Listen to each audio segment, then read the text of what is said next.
So we'll call the meeting to order. This is the regular council meeting of the Municipality of Swan Valley West, held this 13th day of December 2022 at 7 p.m. in council chambers in Swan River. Present in person tonight we have Councillors Kushniryk, Deputy Reeve Burick is here, Councillor Zbirun, Councillor Neely, Councillor McGregor, myself Reeve, Gade, and Interim CAO Pat Ellingson. We also have Councillor Blosha joining us by telephone this evening because of road conditions, and we've checked, she is definitely on the phone with us. Before we get to the agenda, we're going to have a resolution about Councillor Blosha being by phone, just so it's officially approved. Resolved that verbal notice of absence has been received from Councillor Blosha regarding her inability to attend the regular meeting of council held on December 13th, 2022, and she's indicated that she will attend by teleconference. Do we have a mover, please? Councillor Kushniryk. And the seconder, Councillor Burick. Any discussion on the resolution? Those in favor? Councillor Blosha, are you in favor? Yes. That is carried. Next up, resolved that the agenda for the regular meeting of council held this 13th day of December 2022 shall be adopted as amended. I have a couple small amendments and we'll ask if anybody else has. Under section number 11, we're going to add 11.2. That's going to be resolutions arising from reports.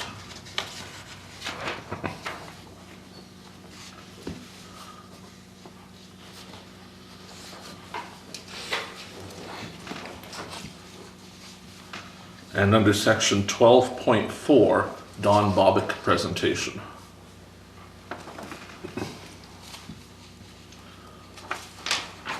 We have a mover for the resolution, please. Councillor McGregor. Someone to second the resolution. Councillor Zbirun. Does anybody else have further additions they would like to the agenda? Hearing nothing, we'll call the question. Those in favor? Yes. That's carried.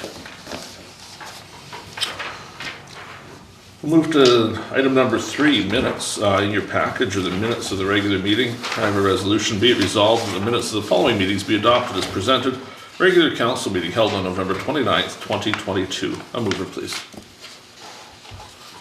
Councillor Zbirun, second by Councillor Neely. Discussion on the minutes, any errors, omissions, corrections we should make?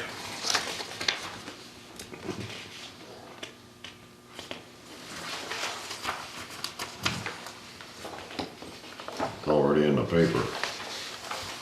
Is it? Good deal.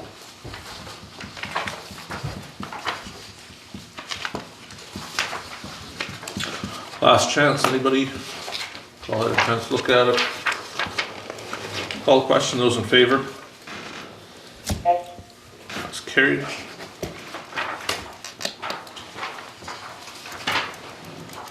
Public Works report. We do have the report from November 29th. This arrived after the meeting, unfortunately, but we have it here. So I'll just go over it very quickly here so we know it was there. We don't have a new report for tonight, unfortunately. Bonito nuisance grounds, the backstop has been erected. Materials used were from the Durban nuisance grounds. A little background there, we had to do something because of material blowing out. They were quite concerned about it, so we got that done. Capping material has been delivered to the Bonito nuisance grounds site and will be used to cap garbage. They talked to J.R. Cousins regarding drawings for the temporary leachate pond, waiting for a quote. I don't know if council's up to date on that. When that new cell was built, it was built differently than we've ever done the cells at that landfill before. Typically we would dig a hole and garbage covered over and be done. For many reasons, this cell was instead built as an engineered cell. So it was dug down some, but then walls were built on the side as well. So it's a lot more like what you see at the Swan River landfill with engineered cells. When that was done, it was lined with clay. There's water accumulating, an awful lot of water accumulating. So we're being required to build a temporary leachate pond. It's basically an evaporative pond to evaporate that water. We're going to have to build a permanent one as well. The temporary one has to be done in the spring. The permanent one will have to be done later next year. So that's what's going on there. Talking with LP to use the same materials the town of Swan River uses for capping material for the future. It's free of charge, so it's cheaper than buying something to cover with. Work on the mower units is almost complete. All the one-way plows are now fixed and operational. Stop sign erected on Railway Avenue, Benito, as per Transport Canada's letter of concern. That's I would almost call it the Zbirun crossing. It's just to the east of Byron's place there, at the end of Government Road Allowance, where there's the T in the road. Yeah. The stop sign got put up there. Current priority is discussion of Timricks. We'll get into that later because this is old information now. We have new stuff. Upcoming projects, the approved drawing from J.R. Cousins are waiting, then we'll do the construction. Dodge half ton, they say, we have to look at replacement soon. It's over 300,000 kilometers. The 1 tons broke down. There's a service scheduled for it. I believe in the checks tonight we have the payments for that, so that's done. Alpine pit development needed to meet standards. The slope embankment is too steep, I would assume. They say it's possible for a landslide, so they're working on that. And then there's a question here from Mr. Carrick asking if council's come to a decision regarding GPS system for equipment. I do have some information on that in the Reeves report tonight. I can share about what's possible, so we'll get to that. Resolved that the Rural Public Works report for the period ending November 29th, 2022, submitted by the Rural Public Works foreman shall be received. A mover, please, Councillor Burick. Someone to second the resolution. Councillor McGregor. Discussion on that, questions? I don't know how much more I can answer, but I can certainly try. Hearing nothing, call the question. Those in favor? That is carried. We do have some delegations tonight. We have the Thunderhill Ski Club coming. We don't know exactly when they're arriving, but we'll get to them once they're here. We also have a couple public hearings, but they're not scheduled till at least 7:15, so we're going to keep on going with the agenda, and then we'll come back to those once it's a more appropriate time. Getting into general business, 6.1, Benito Fire Department. In your package, there is minutes from the meeting of the Benito Fire Department. And it sounded like one of them was planning to attend. We don't know for sure if they were going to? He said he would see how it goes. Okay, he so we didn't won't wait commit. for him. Okay. Probably the most important part of this is that, good evening. How you doing, guys? Good. What great timing. We're just nicely getting to the Benito District Fire Department meeting minutes. So in the meeting, there's a bunch of stuff here. I'm not going to go through it all, I don't think. You can read through it yourself, some of it. What's important is that there's a change of fire chief for the Benito Fire Department. So Mr. Whiteque, Chief Whiteque, feels that he has some other responsibilities that are more pressing, and he's hoping for our acceptance that he'll go work on some of those. He'll remain a chief until December 31st, at which point he's going to become a captain. And then the firefighters, as per what our suggestion was to them, was that really this is an issue for the firefighters to figure out what they want to do, and council supports whatever they do. So they held an election, and Jeff Osachuk has been elected as the new fire chief starting January 1st, 2023. So we have a resolution here in a minute to appoint him as fire chief, because we do need to actually appoint as council, but we felt it was more appropriate for the firefighters to make that decision, and then as a formality we'll appoint what they chose. They've discussed the arm of Livingston coverage area. The Benito fire folks respond to wards 1 and 4. So they're working on setting up a little bit with mutual aid, so if they end up a far distance away from the Benito Hall, the mutual aid is already pre-notified in case an event should come up in Benito to look after that. There's some issues with the rescue unit, and they're probably substantive issues. They've taken it for an estimate on rust repairs. There's several $1,000s of work to do on that unit before it can pass safety. We don't yet know the full extent of it, but we're going to have to give some consideration to what we do there as far as making sure there's a reliable unit for the Benito department to use. So we'll keep working on that, and I'm sure we'll hear more from them shortly. The FleetNet radio was returned from Thunder West. Is to be re-registered for the Benito Fire Department. And I can also share that 3 additional FleetNet radios were ordered for Thunder West Fire Department. However, it was too late to cancel them. So those radios do exist and are being programmed for the Benito Fire Department, and will be in Benito. And then should they be needed at Thunder West, they could always be programmed to Thunder West and moved over to Swan River. But just so the radios aren't sitting on a shelf not being used, they'll go to the Bonito department for now. There's also some congratulations in order, and unfortunately one folk that's leaving. Chase is stepping back from Bonito. He's moving to Swan River. He's joining their department, but Swan River's gain, unfortunately, is our loss. I'm sure he'll do well there. There have been some additional people joining the Bonito department, which is always great to see new firefighters. So Tom Sun Park is joining the department. Tyler Bartell is joining starting January 1st, and Bruce Scouten is showing interest. So I was really happy. I think anytime we see a report where we see 3 new firefighters, boy, what a good night it is. The fire department, Bonito, attended a tour of the Swan Valley Co-op. So did Swan River. It was actually a really good night. I was invited, but unfortunately I was out of town. I was at AMM, so I couldn't make it. But the co-op held a training exercise there where they had the fire departments come in and look at the entire site, see what's there. So should they be responding to that site, they have a good idea of what's happening, where the water supply is, and what to do. Certainly I heard from the co-op, they were extremely impressed with the fire departments attending and the professionalism shown and how much they learned there that night. They thought it was great. I do see that we have Lamar here tonight. Do you have anything to add that I maybe glossed over too much in your report? All right, cool. They are, the parts I missed, by the way, some volunteer activities they're doing, which I don't mean to say isn't important. I just skipped over it because I want to get to the chief part. I have a resolution. Whereas the Bonito firemen held a meeting on November 21st, 2022 to discuss fire department business, and whereas the firemen have voted to appoint a new chief as well as add new firefighters to their list and also accept the resignation from one of their members, therefore be it resolved the following changes be approved by council effective January 1st, 2023. Appointment, Jeff Osachuk as fire chief. Accept the resignation of Chase Osachuk. Accept the following additions to the list of active firefighters. Park Payne, Tyler Bartell, Bruce Scouten. We have a mover for that, please. Councillor Neely. A seconder, please. Councillor Zbirun. Any discussion on the resolution or the report? Hearing none, we'll call the question. Those in favor? Yes. That is carried.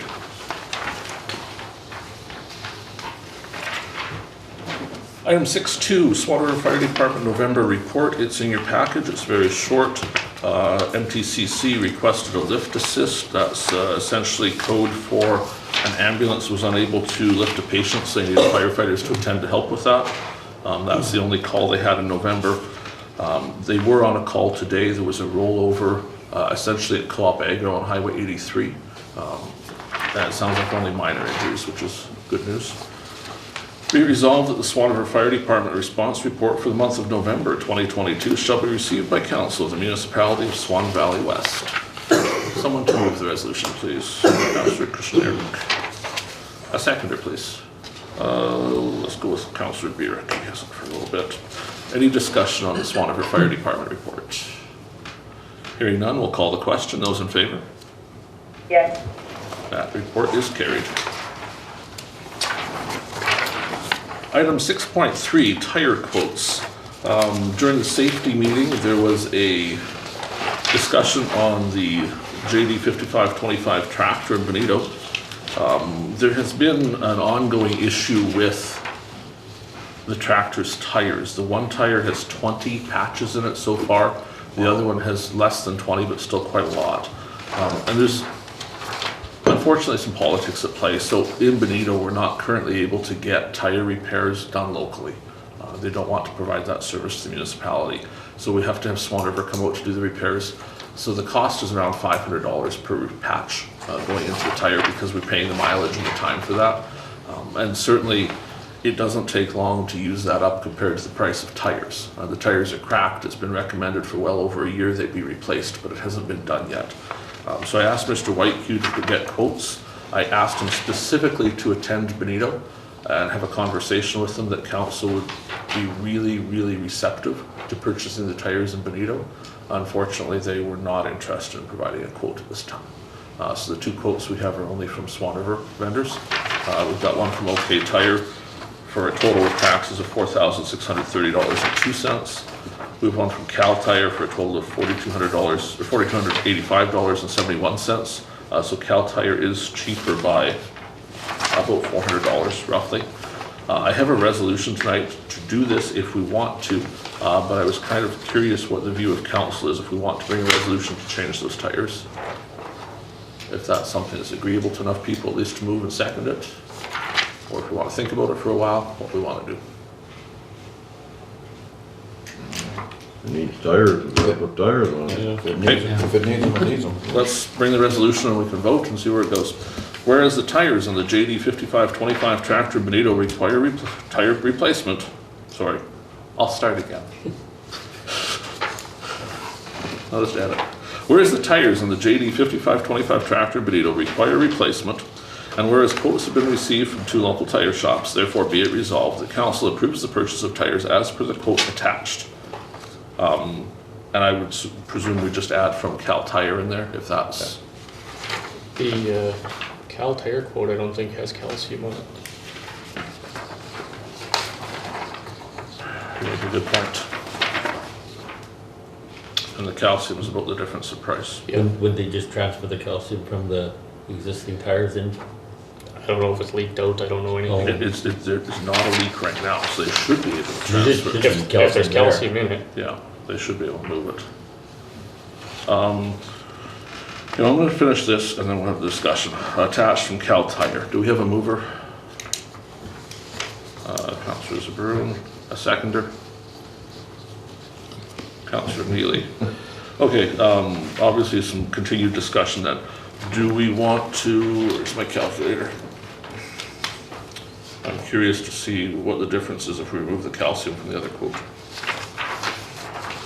42, 20 minus 495 minus 25.2. So with the calcium removed from the OK Tire quote, it becomes cheaper than the Cal Tire quote by $126. I can't swear to it, but I think we bought them from OK last time. So the name is spreading with such a close quote. Speak up so everyone can hear you. No, I was just saying, I don't know for sure, but I think last time we bought them from OK Tire. So if our quotes are so close and the name is spreading our business a bit, maybe Cal's the way to go if they're neck and neck like this. I don't know who's being, I couldn't tell you for sure, but I think it was OK. But I mean, if they gave us this tender, if Cal Tire gave the tender, you think they'd change it after? They're They're accepting it for this tender. Yeah. They know what the, To me, like, my opinion would be somewhat that we shouldn't presume to change their prices. Right. Because it could be that OK Tire doesn't want to reuse the calcium and Cal Tire does, in which case they're cheaper. So I would be comfortable just looking at what's on the paper. that's what I'd say. I'd say Everybody so. else is. I'd say what's tendered on the paper, that's what we stick with. Okay. Just have to make sure there's actual calcium in the old tires. That's the only thing we'd have to make. We know at the moment they haven't leaked, that there's not currently a leak, so they're full of calcium. Okay. Any further discussion? If not, we'll call the question. Those in favor? Yes. That is carried. Item number 6.4, Urban Animal Control Officer Report. We have the reports for October and November, and we also have a quote. So let's start with the reports, and we'll get to the quote in a bit. Resolved that the following animal control reports shall be received by the Council for the Municipality of Swan Valley West. The Urban Animal Control Officer's Report for the month of October 2022, and the Urban Animal Control Officer's Report for the month of November 2022. And be it further resolved, the payment for the above services shall be approved as submitted. Have someone to move that, please. Councillor Kushniryk. A seconder, please. Councillor Neely. So the reports are in front of us there. Large black dog at large, same dog again. And then the third issue still relates to that dog. In November, no calls, it's just the monthly retainer. Any questions on the actual reports? Hearing none, we'll call the question. Those in favor? Councillor Blosha? Councillor Blosha? Yes. Thank you. That's carried. Part 2, whereas the live trap for use by the urban animal control officer went missing this past summer when it was set on municipal property to attempt to catch a dog, which had been at large for several days, and whereas a quote was received from a local business to build a new one, therefore be it resolved that the quote for supply of material and building of a new live trap be approved as per the attached. We'll move and second it, and we can discuss who wishes to move that. Councillor Zbirun. Seconder, please. How about you, Councillor Blosha? I'll take that as a yes. So the quote's attached. The quote's for $492.80, which is to make a 24 by 24 by 48 live animal trap from a bonito vendor. Discussion, questions on it? Hearing nothing, those in favor? Yes. That's carried. It is now well after 7:15, so we're going to stop there for a moment at 6:04. We're going to jump into the public hearings, and then we'll come back to the regular agenda. There.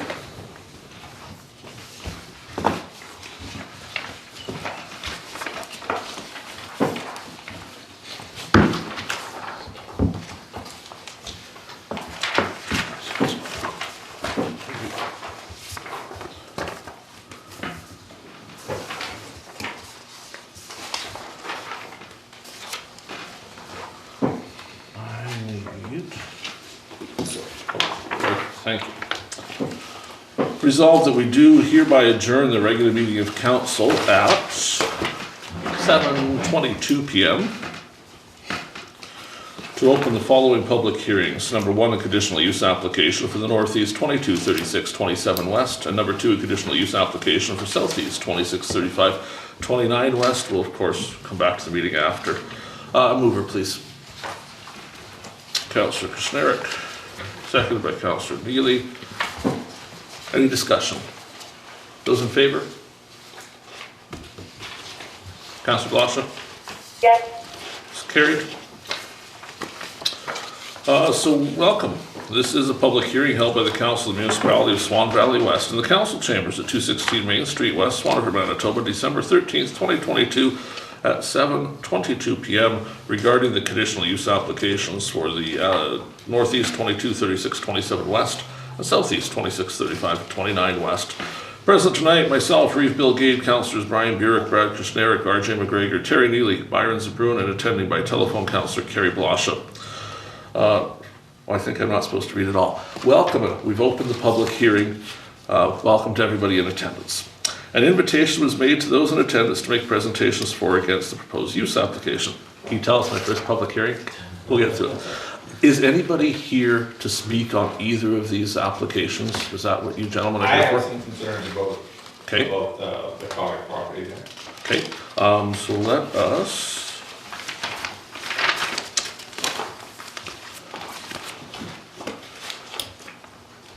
So your concern is the 223627 West? Yes. Okay. Want to pull up a chair? Come join us. Let's hear No, from I'm you. good here. You good there? Thank you. I'm pretty comfortable. I've been- You're in a good spot. Tell us about what you have on your mind. Okay, so I own the property across the road from the property that I think it's Matt Atkinson is looking at purchasing from Kushniryk Mill and everything. Okay, a number of years ago, probably, I'm thinking like 20 years ago, Kushniryk had proposed moving the burner further north, further east, closer to my property. There is subdivisions that Terry well knows. I've worked hard to keep my property up and looking good and everything. The smoke would come directly all through these properties. Second thing with that burner, it's been sitting dormant for 15 years or better now, so I'm thinking that it probably would not pass any inspections of any kind. And are they gonna put a new burner? Are they gonna pile slabs up in the corner and burn them? Kushniryk did that one year and it was horrible. It caused problems driving down the highway at the intersection. You know, it's just, it can't be done with slabs. So I'm just curious to what their proposal is that they're gonna do with this. And their access to this property. You know how the rumor mill is, I heard different things about maybe putting an approach on the airport road or proposing that. Well, we can't have semis, loaded log trucks coming down that airport road, it'll destroy it. Like, it's a good, nice pavement road. So I'm just kinda, when I read I got a letter yesterday from you guys, I thought, well, I'm gonna come up and say something, because, you know, if you don't say nothing, shut up and let it happen. I'm glad you came. If you have concerns, it's far better you come tell us about them then. Well, yeah, and the big concern too is that burner. Because that burner I worked at LP for 23 years. And the year after that we left our wood burning burner dormant, it failed inspection. It has never had a fire in it since that day. This one's been sitting there for 15 years. The ducting underneath, the pots, the blowers, everything, it would never pass inspection in my mind. So I'm just curious of what their proposal is for the waste material, what they're gonna do with it, how they're gonna dispose of it, or if they're just gonna build a big bonfire there one night on us.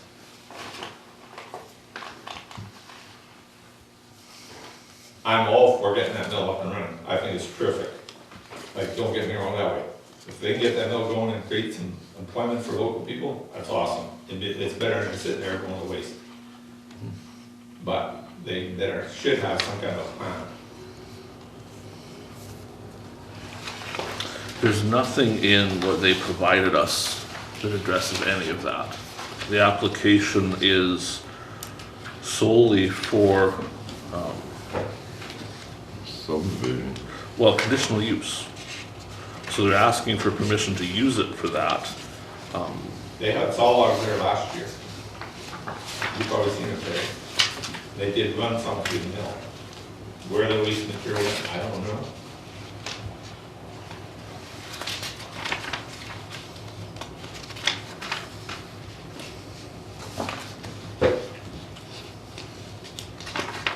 When's the last time that thing was burning held? I'm gonna say 15, 18 years ago at least. That they used it? Yeah. Thinking they're gonna- But, I think I've seen it since then. no, Or what are they burning over there? they were burning clouds. Well, They just pushed that whole out Says and here burn it's clouds just in the wintertime. related to harvesting natural resources, which is wide open. So if that thing was torn down, you'd be happy. No, because Or I want the mill to run. I think I'm rebuilt for it, or whatever. but I'm not for just a big old slap pile burning out of control and sending smoke through my yard or sparks into Yeah. people's places. It's gotta be a controlled fire to dispose of it properly.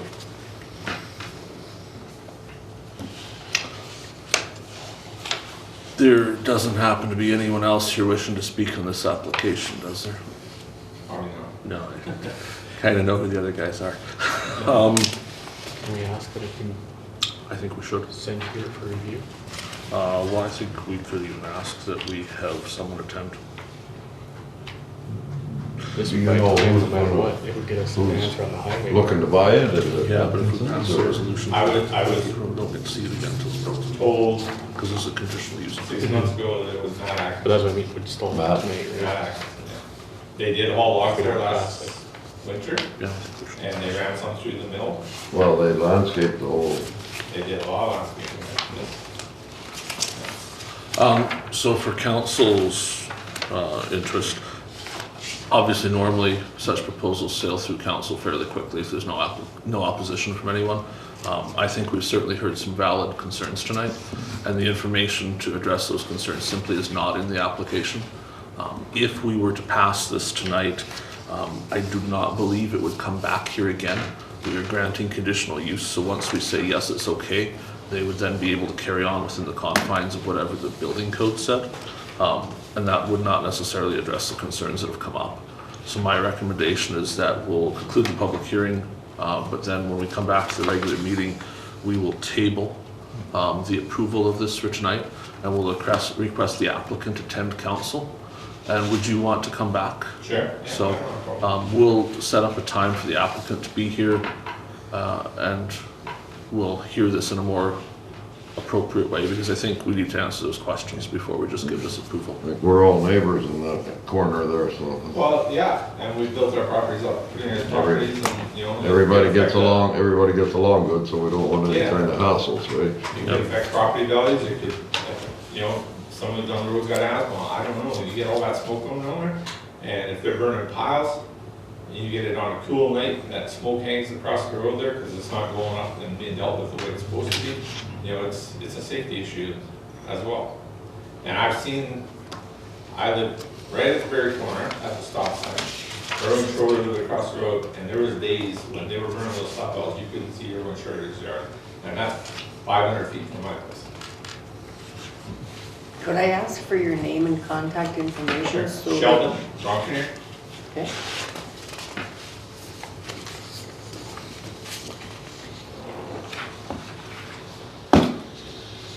I want to see if she can spell it.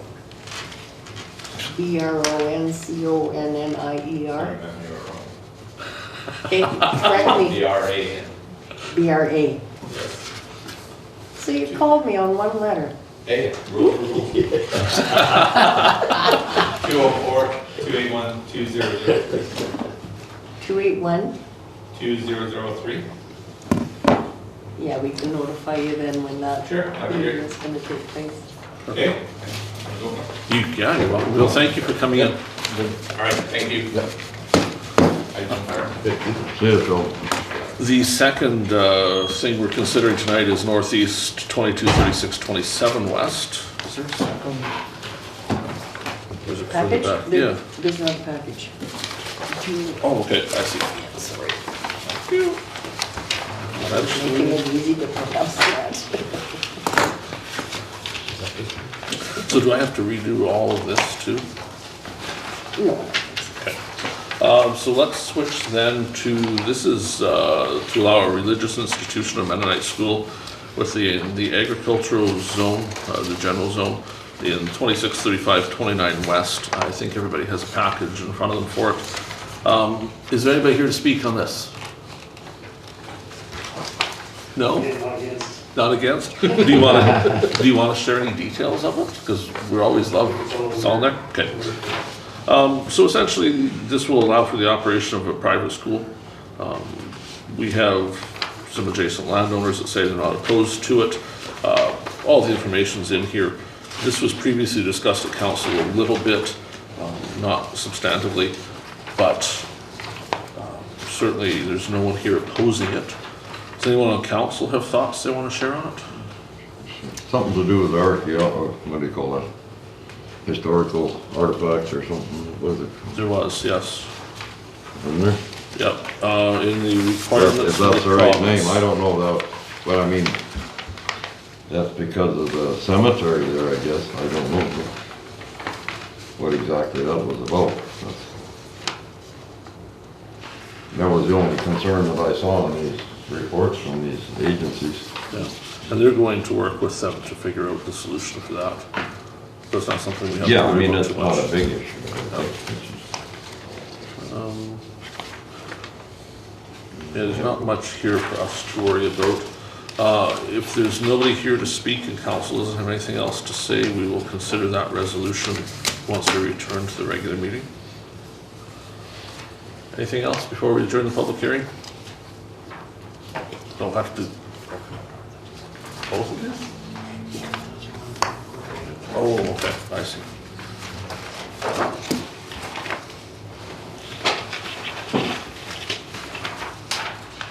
I have the ones in here then, right? Resolved that the public hearing shall now adjourn at 7:35 PM and return to the regular meeting of council. Mover, please. Councillor Burick moves, Councillor Zbirun is the second. Any discussion? Not those in favor? yes, It's carried. So we're going to table the resolution that was proposed for the forestry industry. We're going to move on to the next resolution. Whereas the Council for the Municipality of Swan Valley West has received an application for a conditional use order on the property known as part of Northeast Quarter Section 263529 West, specifically to allow for a religious institution, Mennonite school, within the AG zone as allowed under Table 4.1 AG Agricultural General Zone Use and Bulk Table of the Arm of Swan River Zoning Bylaw number 2383-04. And whereas the notice of public hearing was posted and delivered to adjacent landowners in accordance with Part 6 of the Planning Act, and the municipality has not received any objections with respect to said application, therefore be it resolved that the Council of the Municipality of Swan Valley West does hereby approve the aforementioned conditional use as per the application dated October 5th, 2022, and shall issue conditional use order number 2021-04, and be it further resolved that the Reeve or Deputy Reeve shall be authorized to sign said order on behalf of the municipality. A mover, please. I'll move that. Moved by Councillor Blosha, seconded by Councillor Neely. Any discussion? Hearing none, we'll call the question. Those in favor? Councillor Blosha? Yes. That is carried. Let us return to the regular agenda because I don't see Thunder Hill here yet. Item 6.5, quote for professional services. We've received a quote from R.M. Ellingson, Chartered Professional Accountant, to do submissions for the MEBP and T4 preparation and summary submissions. It's just a touch under $2,000. We have in the last few years purchased the T4 services out of house to limit work to the staff. Certainly this year we would recommend doing the same thing because we're somewhat limited on staff time in the office, and this ensures that the T4s are done correctly. There have been some issues in the last few years with the T4s that now need to be corrected, so it's probably better to just have them done right the first time than to take a stab at it and then have to revise them. In some cases, some of them have now been revised 4 times. Is there a resolution for this? There was one.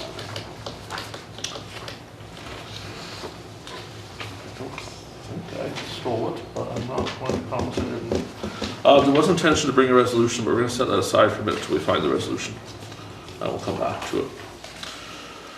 Item 6.6, an interim operating budget for 2023. A requirement of the Municipal Act is that we must enter 2023 with a budget in place. It doesn't have to be the final budget. Rarely is it. Usually it's an interim budget.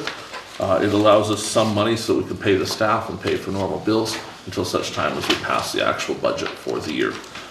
So a resolution. I'm going to read the whole thing. We'll move and second it, and then if we want to adjust numbers, we'll do that after that. Whereas Section 163 of the Municipal Act provides that a council may adopt an interim operating budget to have effect only until the council adopts the operating budget for the fiscal year. Therefore, be it resolved that the interim operating budget for the municipality, including all rural, urban, and at-large expenditures, shall be hereby adopted for the year 2023 as follows. Government services, $300,000. Protective services, $100,000. Transportation services, $500,000. Environmental services, $100,000.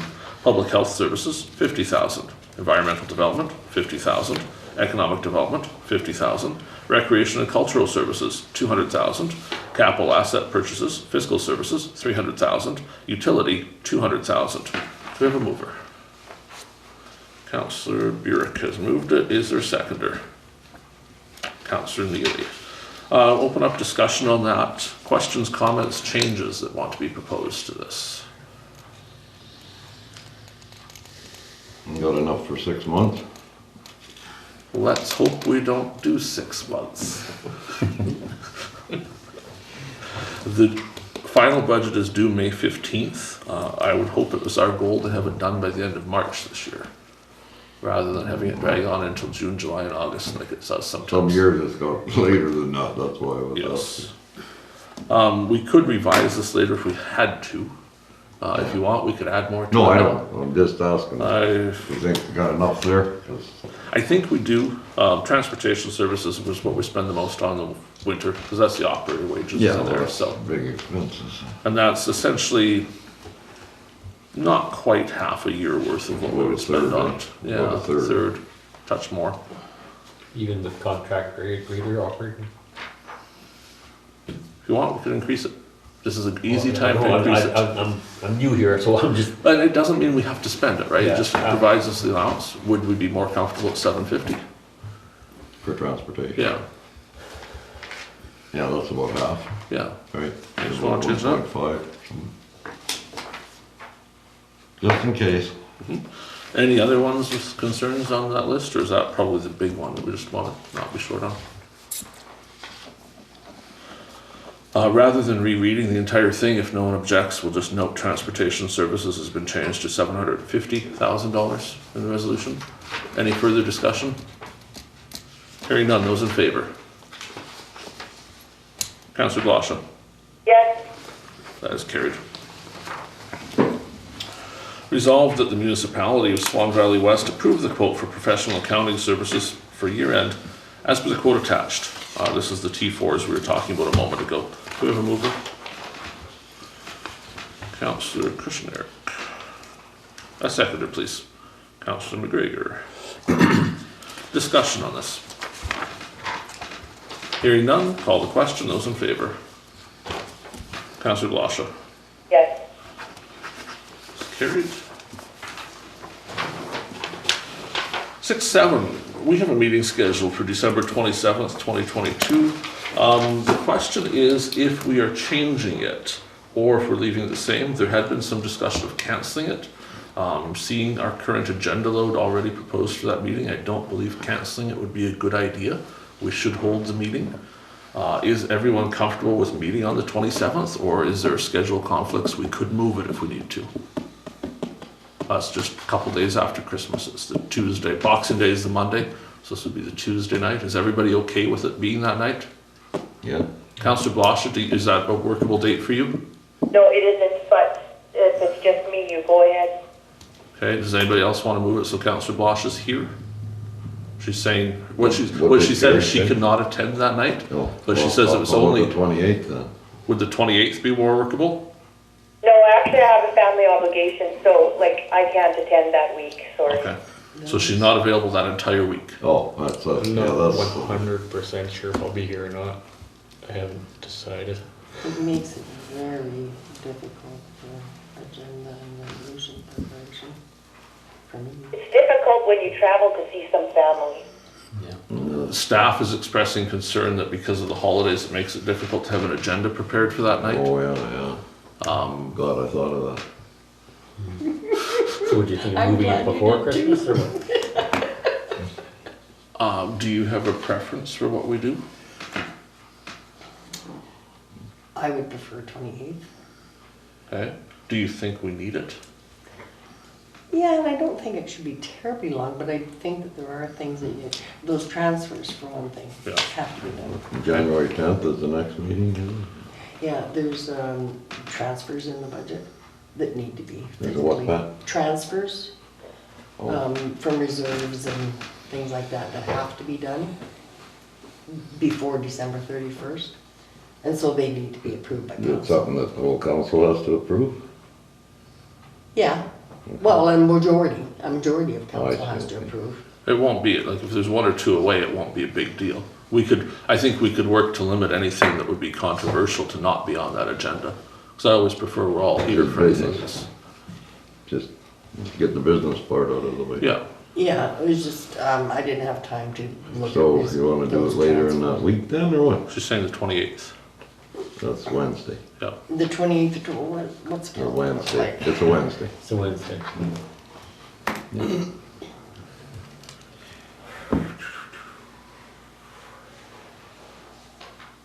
Yeah, like even the Wednesday or the Thursday, Yeah, I was gonna say, it because I still have, give you I that have one the extra day to Friday. get stuff together. That would be- Tuesday's a holiday for employees, Yes, right? yes, that would be very helpful. And it still gives us time to get it done before you. Well, still not New Year's Eve, so we could squeak it in on the 30th, eh? Yes, I won't be here then. oh, Once you get that late, I'm gone. oh, So 28th or 29th would be the best ones. Which is the best for you, best, for those 2 day areas for you? Either one would be fine. 29th is the only day then that we can do it, because the 28th is a holiday. no, you said you're gonna be So- away the 29th? I could be here the 29th, I won't be here the 30th. Oh, Is this okay. like what else is on this agenda? We can make it fairly light. Because can it move to like the 22nd or? I would shudder. I won't be here the 22nd. No? So am I hearing 29? That's fine with Doesn't matter to me, I'm just Okay, 29th is a trying to. Thursday. Make it work out for, 28th, so it's the 28th, 29th. 29th. 28 for you. Okay, 29th. That'll get Pat 2 days, right? Thank you. resolved that the regular meeting of council scheduled for December 27th, 2022 be moved to December 29th, 2022. A mover, please. Councillor Kushniryk, seconded by Councillor McGregor. Is the door should be Those in open. favor? Councillor Blosha, Yes. that is carried.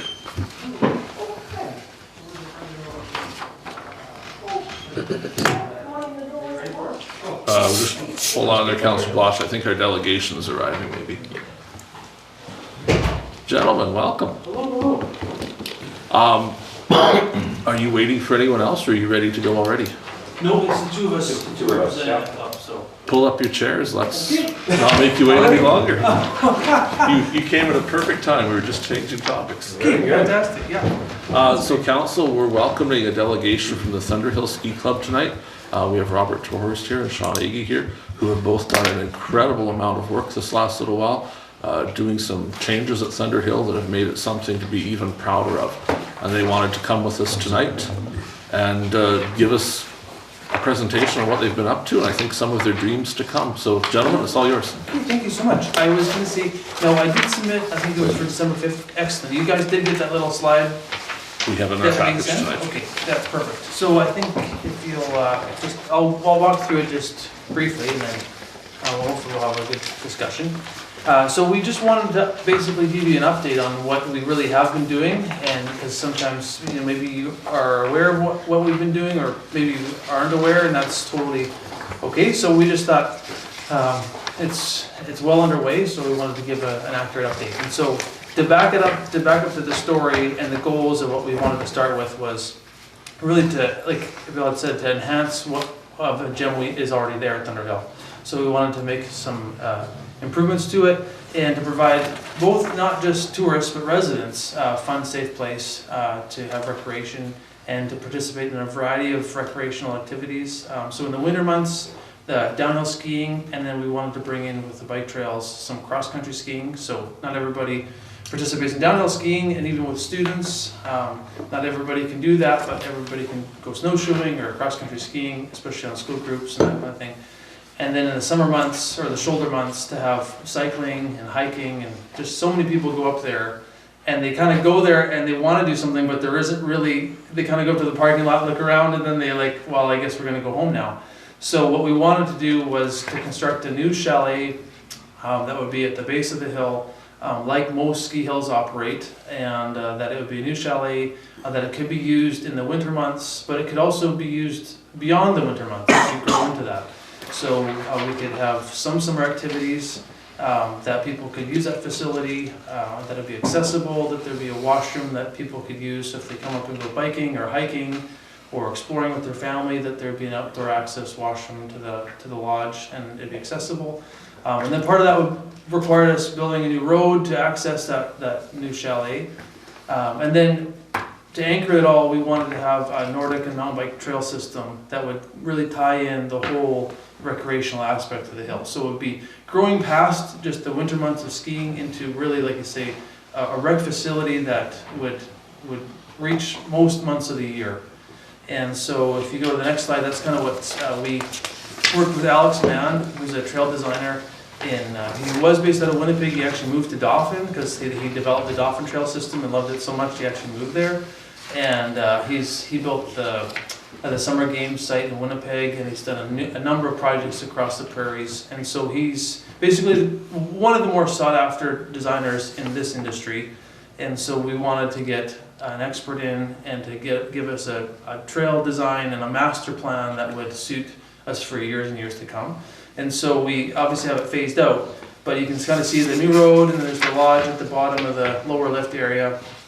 And then on that following page, you can see how the little lines, like the green and the pink and blue and multicolored lines. Oh, sorry, yeah, okay, they're not colors, but you can see the Kind squiggly of hard little to follow lines. your different colors. Yeah, that would be the trail system. So surrounding the ski area, there'd be a trail network. So unfortunately, at the bottom of your page is towards the flatter part of the hill, which is basically our Keystone family loop. So that would be like what we would wanted to say, like we kind of wanted to recreate the Rotary Park at Thunder Hill. So if you're a senior, you can go and walk or cross-country ski, and you don't really want hills, that it would be like an accessible path on that lower area. Or if you have a 3-year-old and you want to go cycling for 10 minutes, like that's the kind of the loop that we'd have there. And then obviously the more advanced levels, the higher you go up. So that worked out really well. He developed that, and then this winter, again, that lower loop, we actually completed that. It's going to be ready for cross-country skiing this winter, so that's really exciting. And then along with the new chalet, that is going to be ready in the new year. You can see last year we started on the new road construction, and to the south is Staple, like Bob and Darren Staples, Robert and Darren Staples, their quarter section, and part of what made this all possible is that they were gracious and said, yes, we'll donate that portion of land for you to make this possible, so we could access the Thunder Hill quarter and make the new lodge. And so that was just amazing. So we cleared the road access. You can see there was road progress, and Dave Adams was part of that project, making it possible. And then the new road's complete this fall. It was gravelled, and now we can access the new lodge. There's a little subdivision page here. We'll probably circle back to that, but part of that is Staples did donate the land, and we would be looking to make a subdivision there so that isn't their property Not anymore. very clear on your property, it's very. Oh, okay, so we'll, yeah. No, if you have, we can get more digital copies to you that are better quality, but, Basically, subdivision, we'd be looking at just the road allowances that's on Darren and Robert's property, and that would lift them from any liability purposes, and then it would tie with the quarter that's already existing with. Which way is this road facing, guys, right here? So it's Which way are we actually- looking there? You're actually, when you're coming off the main road, you're looking west, so you are. so that you're looking down that road east there, so yeah, but the road is Oh, that way? east-west, yeah. Yeah. But You're back here, this way's west, we're Yes. standing on the west. This is- This is basically where the Yeah. chalet is gonna be. You're standing where the Yeah. chalet is. Yeah. So what that- The old road. Where that little parking lot is Come there, in just, from the east, right? It did, yeah, On the exact same northwest thing, we just corner went down to would be the the bottom of the hill lodge. now. But So we went the way you're another- looking here to the right hand would be all your camping. Well, You went Yeah. farther Yeah. south and then went up. we did, yeah. Okay. I'd love to Went say to not where- so much, where- but there's an awful little dip there. Oh, is that right? But it's much better, way more accessible, no hills, it's flat. You went It's closer neat, to but- where Russell Shadbolt used to live, farther to the south. That's correct. And then Yep. you went in to the west. yeah, basically half mile past the existing road, right? Okay, Yeah, okay. so. Yeah, 100% correct. Okay. And that was, again, when you live here and you don't really think of the road, it's just something you do, but like, so many people were like, I can't even go to Thunder Hill, or like, I can't go up there in the wintertime, or I'm too nervous for that road, or like, I'm scared, terrified of that road, and it's like, oh my God, something I never even, thought much of. But anyway, so when we came to our master plan, it was like, well, you should be repositioned down here, and then that ties in with the whole trail network system, and functioning like a ski hill normally would, in the sense of everybody's a beginner, so as you advance, you get to go up in difficulty. Well, you've got the lodge at the bottom now, you don't have to go so far up the hill with your vehicle, right? That's right. That's right, yeah, so it's perfect. So now anybody should be able to access it, and that's the best part of that investment. So then, we'll see the new lodge is expected to be complete in early January. So you can see, and maybe you've seen online the progress, a little bit of progress with the lodge. And so as of today, like the carpet's going in and the hot water tank's going in and trim's getting on, and so we're down to more of the finishing stages of it. So we really do anticipate in early January that we'll be transitioning from the old lodge down to the new lodge. Right around 3,000 square foot. Yeah, it's about 3,000 Yeah, square right around. feet. Yeah, so it's not like, I mean, the old lodge I think was 300 or something, so it's not like a monster, it just has a nicer layout, and it has, more function to it that, say, if a wedding was to happen, or if something wanted to rent it, like a function, it's more open concept, and More user friendly, Yeah, I way guess. more would user be the- friendly, yeah. So, yeah, so we're very excited with the lodge, and so this whole project, really it was approximately $1.3 million, and we were able to fundraise and, access grants and do that, and so there was no, mortgage on it, like there, and so we're proud of that and that aspect of it, but, it was quite an You undertaking. should be. Yeah, but we're still actively fundraising, so as far as we, our operating is great, and Thunderhill started in 1967, and it's debt-free, and we want to continue it to be that way, and so it's in a good fiscal position, and we have the people who ran it before to thank for that, right, that they ran it really well, and so yeah, I guess, and just to summarize it, when we thought of points that we wanted to kind of communicate today was that really we hope as a municipality and your newly elected people that you would view this as a significant investment into the recreational facilities in our community. Because it is no small improvement, right? It's a pretty significant improvement. And we hope that as far as a partnership, that we would have a strong partnership together, and that even in terms of promoting the hill, that we recognize that it's a positive development in our community, that even Thunderhill from Travel Manitoba has been recognized as a destination in both in the summer months because of Magnetic Hill and in the winter months because of the ski facilities. And so for our residents primarily, but also for reaching out in tourism to say that it's an economic driver. We hire approximately 20 people seasonally, and we have, we want to get accurate visitor counts this winter, but I mean, we know it's more than 5,000 skier visits, right? So we think it's a really great thing for our community. And so that you would just use that and see it in that light, I guess, as well. And that everyone can participate in this. And again, that we want to grow up past just alpine skiing, that it's going to be a place that people can go and enjoy the outdoors and explore in many months of the year. And so that's something that we just wanted to highlight and give that update to you so that you know that that's kind of our goal and that's what we're striving towards. And that's, like I say, even in our master plan, you see things like little campsites, and maybe we'll maybe we'll phase that in, and we'll get there if there's positive development and we grow, and then there's things we can phase in and make it even better. But that's what we're working towards. So yeah, but I just want to pause there and just say, out of what you've heard, is there any kind of questions that you have for clarification or? Yeah. As far as snow plowing the road and stuff, what do you guys do for that? Do you have arrangements made, or do you want us to do that, or are you going to, to the lodge? Yeah. What is the situation? Well, I speak a little bit on that again. In the past, the RM has kind of looked after when they can, like when they're up there, obviously they've went there. And I mean, it is a big ask on a Saturday or Sunday if we get a snowfall. Obviously, the ski hill is being well used. Maybe I'm wrong, but sometimes we don't have staff that's on with RM on weekends, right? So we've got, between myself and Chad Badowski, a few local guys will run up there with a tractor. We'll open it up. It's definitely accessible. I think we'd ask the RM every time that you're going up there if we could have it opened. Obviously, that's a big savings for us. Now, I'm not speaking parking lot. I'm just speaking road, right? Because right now, not technically, but that is an RM road going up there, is it not? I mean, does anybody? It's always like all these we don't know kind of situations where it's like, was just an agreement in the past, or is it actually so? Yeah, that'd be one request, is if it's not too much trouble, it'd be great if you guys could do that. We didn't build the road, so. To our knowledge, the old road is kind of just there. Okay. I don't think there's any formal, it doesn't appear to be surveyed, it doesn't seem to be a road allowance, it's just kind of there on the Crown Land part. But it's a road, and a road that's been there that long can't disappear.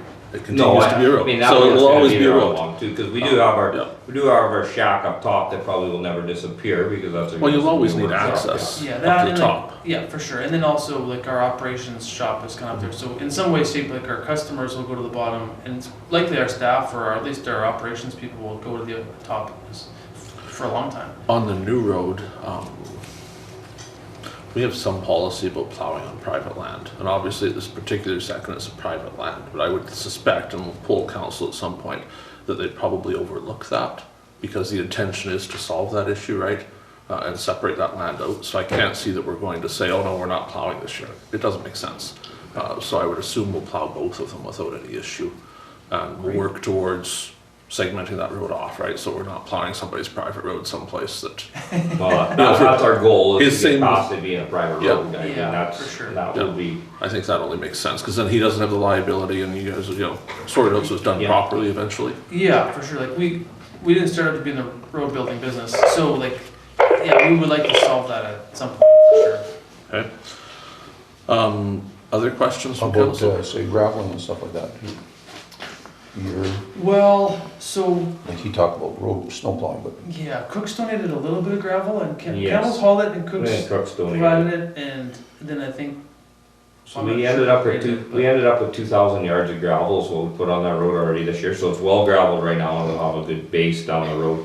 I know in the past, when Carolyn and Harvey were up there, they looked after the gravel, like the skill actually bought their own gravel Okay. for that zigzaggy road that went up to the top.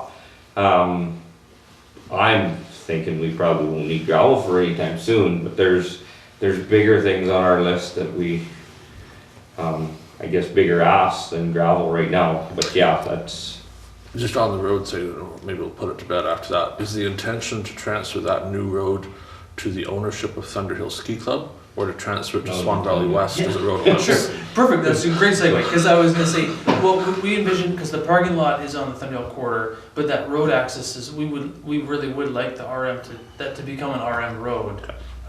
So let's work towards that, because that answers the question of gravel and everything else. that's why That we're here becomes a road. basically, I guess, so we've been beating around the board. Yeah, because, and to be honest, like, even like with that subdivision application, like, I mean, now that I filled out lots of grant forms and lots of things like that, but this is out of my wheelhouse too. Like, if there's anybody that has done with subdivisions, like if we get help with that part of it. So we'll get you connected with Deborah from our office, she's really good at that. And we have in the past purchased little pieces of land to become road allowance. So she'll know the process, and obviously the purchase will be for $1 or whatever this time around, but we can make that happen and make that become road allowance, so it's just a normal road. Okay, because, yeah, I think one person on our committee started that process, or asked about it anyways, and, yeah, you have it here. So we have, and we can leave this with you here, or actually, Deborah has it, like, so I think the surveyor cost is like $89.43, and then the subdivision cost is $49.73.50. So I don't know, like, is that something you would consider bearing that cost to subdivide it? Is that something that you would consider? Or would you prefer that, like, that we pay for it and then you take, like, I'm not sure where that transition happens, I guess, as far as. So we can't consider it in December of this year. No, Because we're broke. Yes, yeah. Oh, yeah, no, that's okay. And as far as, all of these asks are probably moving forward, right? What I think would be best is if you could give us a letter in writing with those numbers and asking us to donate that. We would certainly consider it for the 2023 budget. I can't speak for the group, but I can't imagine that's anyone's fair. going to say no. We'll have the discussion. Yep. And, then we can get back to you on the answer for that. Great. But certainly we'll consider it. Okay, no, that's wonderful, and like I said, I know as far as arms, like, it's not like we're gonna come and ask for cash, because it's a process, and that's like a budgeting process that will go, like, we're in this for the long term, so if, in the next number of years, I think that's something that we would work towards, because it's not like, we expect a check to be written like this year. But definitely, that's when we talk about like that partnership, as far as saying, like, in the next, you have a 4-year term, in the next 3 years, like, let's work together on some of these issues. Because, yeah, the only other thing that we wanted to put on the table was, like, with our insurance and our taxes, again, if it would be something you would consider at some point even, is like a grant in lieu of a portion or some of those to offset those costs, but. So who do you insure with now? Is it with us? Through you guys. It is alright. through the arm, yes. So right now, we're paying, I don't know what the taxes were, you had that paper. Yeah, it was. I want to say it was 42, no, pardon me, it was 6. I got it here somewhere. So And then same with obviously the taxes or everything, but, Yeah, right there. you charge taxes on the buildings, right? But not the land itself?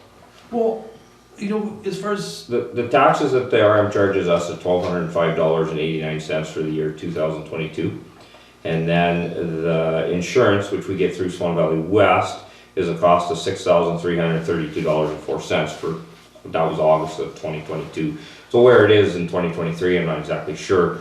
So we're looking at, you know, you're close to $13,000 there, that we're getting taxed and insurances on, and I guess if there's some way down the road that the RM can bear some of those costs, that would definitely help out. Like, we're not looking, like Rob said, we're definitely not looking for raw cash by any means. We're just looking for maybe a grant in lieu of a yearly grant where, you know, it's something that, you know, we know that we're getting down the road and it's gonna look after some of those expenses, I guess. and where you, again, if you view it more of your rec, like the rec services that the RM offers, right, that maybe that fits a certain category that, you know, you leverage differently than you've been able to in the past, like, just to put it out there. You know, so however that fits in, whatever, like, we can have a future conversation about that, for sure. But that's just some of the things that we wanted to present. So yeah, we wanted to bring up, I guess, a couple things that we had. The road that we built, that half-mile road that we built cost us $141,000. So that was a big cost right there. That was way over budget from what we were expecting. We were expecting a $50,000 budget to build the road, so it ended up getting up to $141,058.58 to be exact. So that put us over budget $100,000 before we even started the project. So we've been clawing back as much as we can, and to this day, we are not in debt by any means. So we're sitting in a really good position, and with partnering with the RM and hoping that we can work together better than we have in the past. That's our goal at the end of the day. Is, I mean, I think as council, you guys, that's what we talk about, is working with our neighbors and our friends. Well, this is right in our wheelhouse. This is our only rec services other than what Benito offers in Benito for our RMs. So it not only downhill skiing like Rob touched, it's the cross country skiing, the biking, the trails. It's actually turned into something now. So and I farm right next to it. It's amazing how many people go up to that magnetic hill. Like, I mean, you guys should just park up there or see the half section for a day, and you'll see how many people actually come. I've seen more levels pulled out on the road, and they've been trying to trump that hill for a long time. Like, it's literally amazing how many people go up there, and they don't stop there. They stop at the magnetic hill, and then they carry on up to the top of the hill, of course. So Clients from Wisconsin take a drive. Oh, there you go. Absolutely. The guy's 450 pounds and he still went backwards. There you go, right? So there is traffic up there, and I mean the footprint that the Thunder Hill area itself, not only the ski hill but the whole area itself covers is probably more dramatic than most people would actually see that it impacts. So I think that's why we're here. We know you guys are on a tight budget or on a tight timeline here, but that was what we were after, was to let you know progress. If you've had the opportunity sometime, we can't in the next couple of weeks because we're putting the flooring in there, but we would love to take you on a tour. You guys can see what we've upgraded, what we're looking at. Yeah, I guess that's more than an option. Like, that's definitely, I would love to take anybody at any time to go up and see the lodge, see the road, see what our asks are before any decisions had to be made. So. On a practical, sorry, I'm gonna get hammered by my committee if I don't ask this, is actually, like, even logistical things like a new stop sign and like a yield sign and like a slow new intersection sign, is that something that we can, like, ask for? Yes. Okay. You can ask for anything. That's what I was gonna say. I think for myself, you guys should put together a list for us, because I think you're building like a premier attraction in Manitoba, really. Like, you can envision overnight school trips and everything up here for all kinds of stuff. Eventually, yeah. Make a list, everything you want. Don't be shy, because then we can look at it at least and analyze what we think of everything, and not wonder, well, maybe they need this, maybe they need that. Great, yeah. Like you said, there's no point in beating around the bush. Just Put it on, itemize it.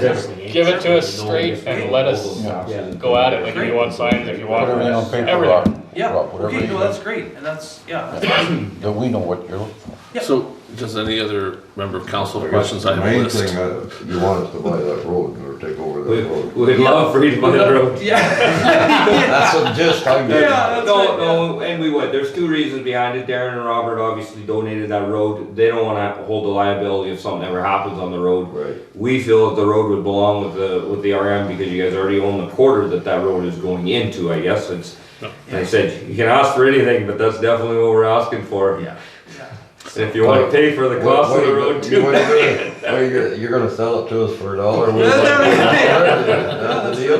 No, and absolutely, that's, I think that was the consensus, that, you know, the road was donated to us, and then, and what we were hoping, maybe the road was sold, and I don't wanna speak out of term here, but maybe the road is sold for $1, but the cost of some of the surveying is taken on, I guess, is what we're after. Subsidized. Like, to be honest, I don't know if we have the budget right now to pay another $12,000 to $14,000 out of our, when you're trying to build this $1 million chalet, right? Like, that's, if you get where I'm coming from. Councillor Zbirun, I think, had a question. Yeah, I was just asking if these taxes were with the new chalet, you should have if somehow to figure out, you know, what the, It will only be going up. yeah, because, but I mean, taxes, it'd be yeah. nice, like Brad said, have a package, you know, so we can look at this is costing so much. Well, there's some options for that we can Yeah. look at. That's right.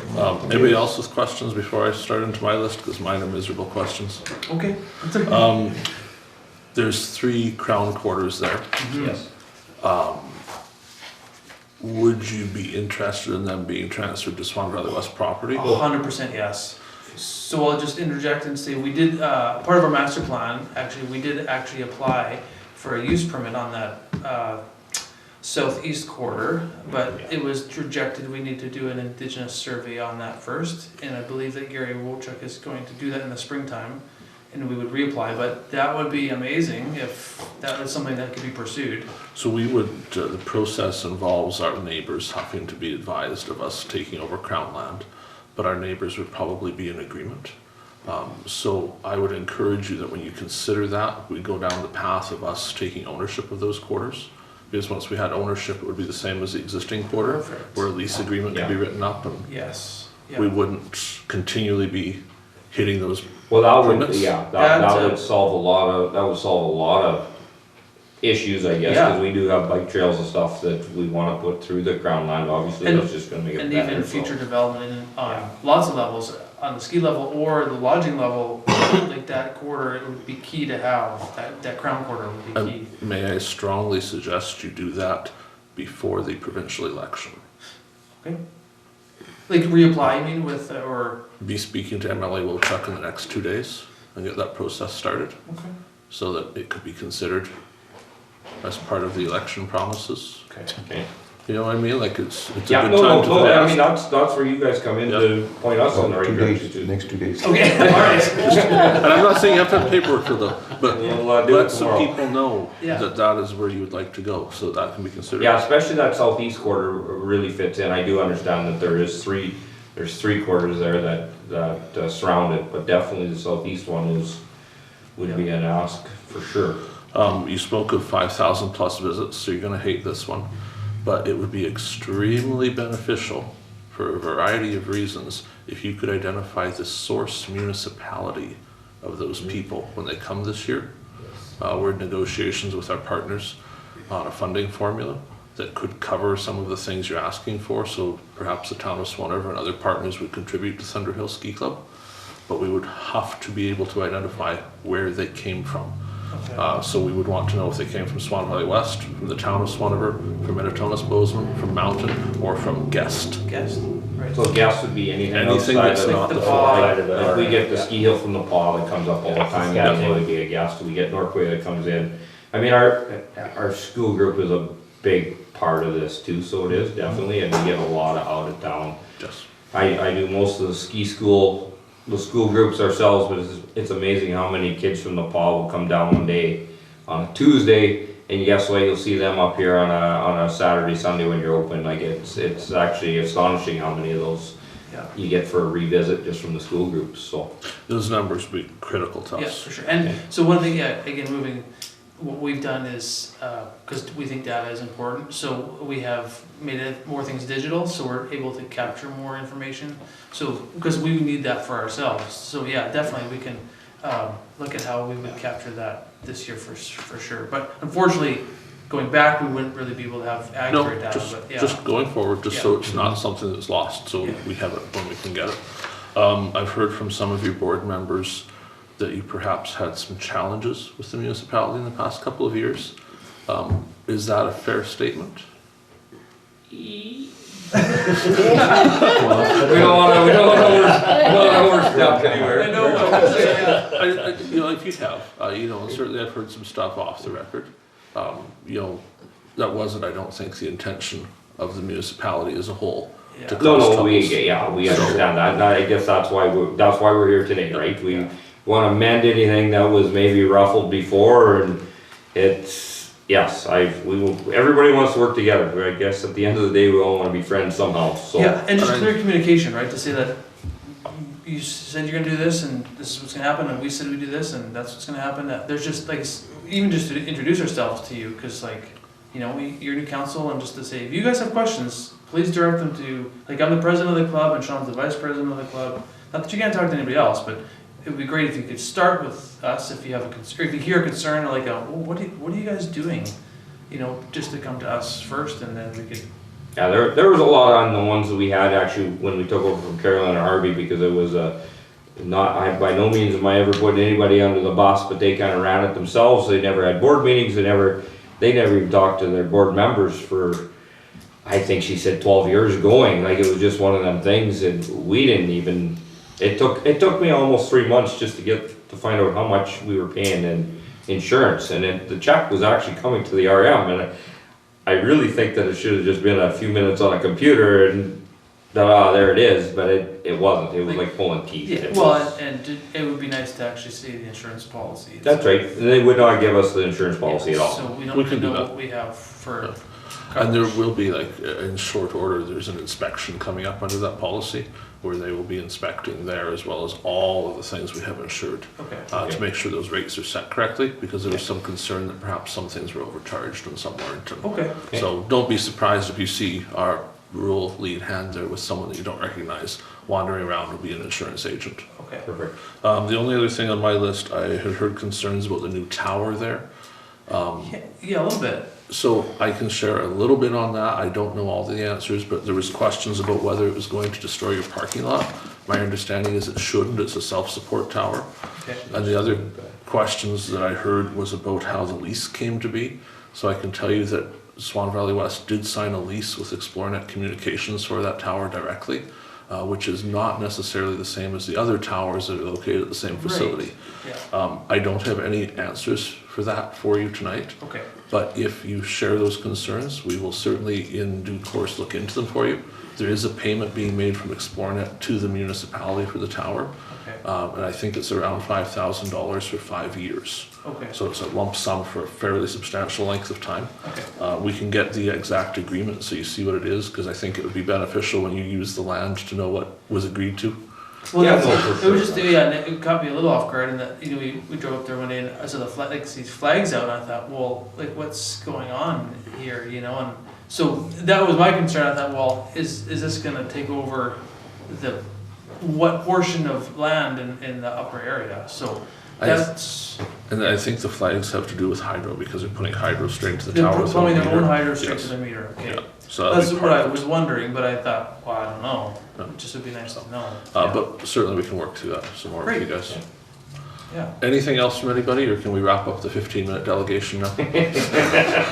Sorry. I just want to say you guys are doing a good job, and this is new council, Rob, and we want to make it work. Great, We no, want to make it work. awesome. It's got to work. Yeah. It's got to work. We had a soft opening on the weekend, we did a training session, I wasn't there, but they did a training session on Saturday, and we did a soft open on Sunday, and There's about 60 people, like, so we only have, it was staff training, we wanted a short notice, so we put one announcement out Saturday night at 8:30. And then there were 60 people that showed up the next morning, so the next day, we thought that was perfect to get our kids, like the young kids through, a little pressure for them to handle, but not overwhelming, because I think this coming weekend will be a lot of people, so, yeah, it was great, it was a perfect way to start. I think one of the first times we've ever been open before Christmas. I think there maybe it was The one. last 2 years, you've been lucky with snow. We've been very lucky, so we're taking it. and running Oh, with it. absolutely, So, yeah. Yeah, More, But- more coming tomorrow. yeah, I'm hoping, we probably are not hoping for the snow for roads, but I'm hoping for snow. Yeah. Gentlemen, Yeah. we appreciate you coming in tonight. Perfect. We look forward to seeing you many more times. And I just, one last comment to say that in our fundraising, we have had such a wide swath. We've had like provincial funding, we've had like every level, almost every level of funding, and private and like corporate sponsorship. So we've been really grateful for that. So just want to mention that too, that it hasn't been like over taxing one portion of our community. It's pretty well spread out, so it's been really great. Council would like to be invited to your opening, when you're having a grand Yes. opening, so we can come and help you celebrate. For sure, yeah, absolutely. You guys can bring the cake. Both sides of the table. Anyways, thank you so much for your time. I Yeah, appreciate it. Gentlemen, Thank you, we'll be in touch. Yeah. Thank you. we are moving to general business. Item number 6.8, suspension of Reeve Gade. Given that this involves me, I think I will ask Deputy Reeve Burick to assume chair of the meeting for this item.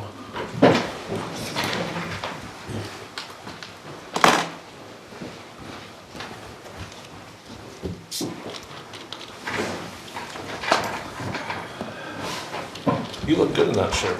It feels good, it feels good, but I don't think I can fill it. I can't fill it. You want to make note that Reeve Gade left the chair?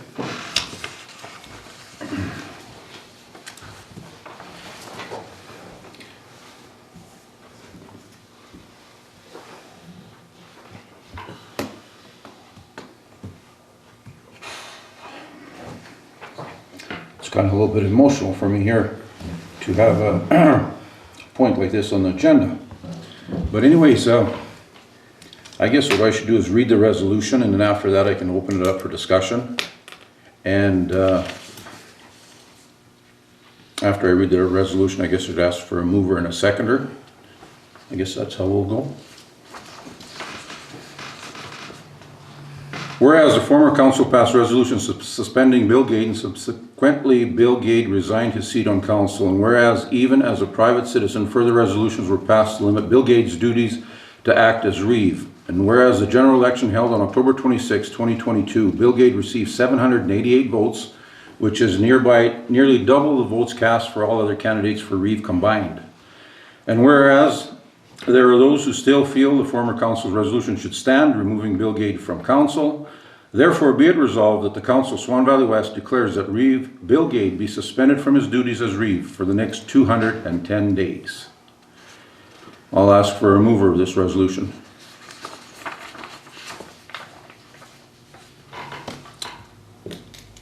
Councillor Kushniryk. Okay, and a seconder.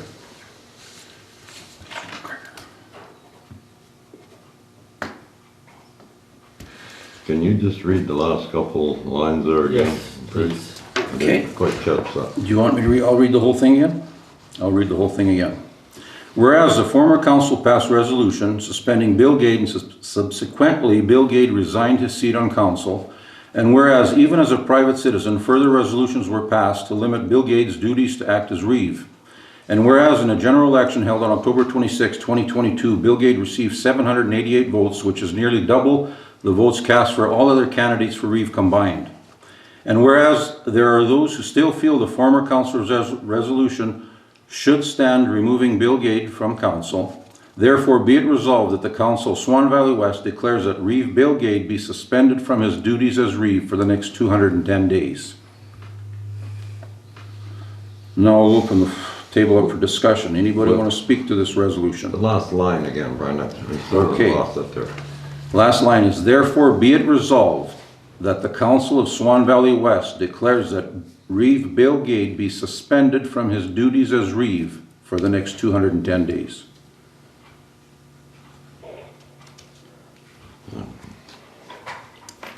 Any discussion? I won't individually ask each one, but just any discussion to address the I have agenda. some discussion on that. Okay. Because this was the previous council, not the current council. There's only one member. not including Reeve Gade, that was on the council at the time. Now, putting us into a position here where we're gonna have to overrule the recommendations of a private investigator or private, and not private, I mean, an independent investigator that did the investigation on the accusation, if you want to call it that. He came back with recommendations for suspension.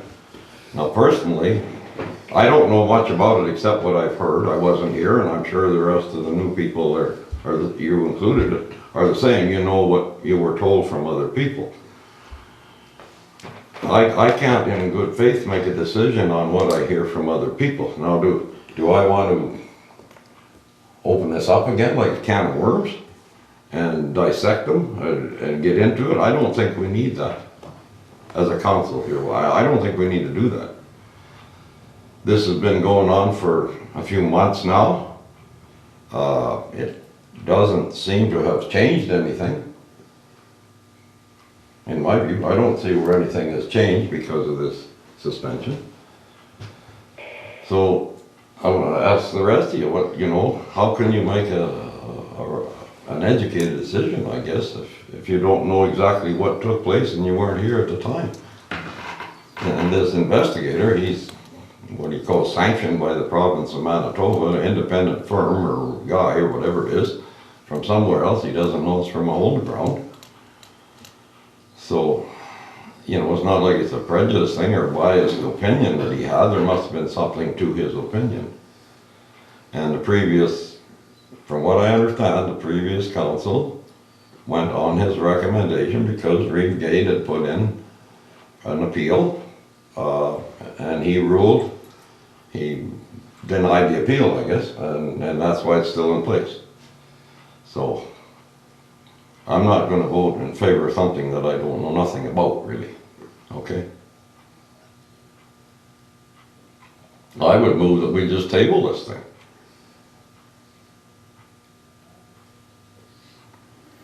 And let it sit there, I believe there was 2 resolutions passed the evening before the election. There was 2 resolutions passed. 2 or 1? 2, I believe. Do you have those resolutions? I know there was the one, and I think that was on the recommendation of that investigator.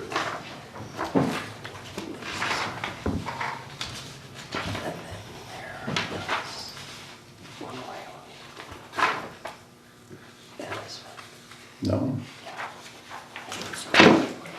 There was 2 resolutions passed the evening before the election, the last council meeting.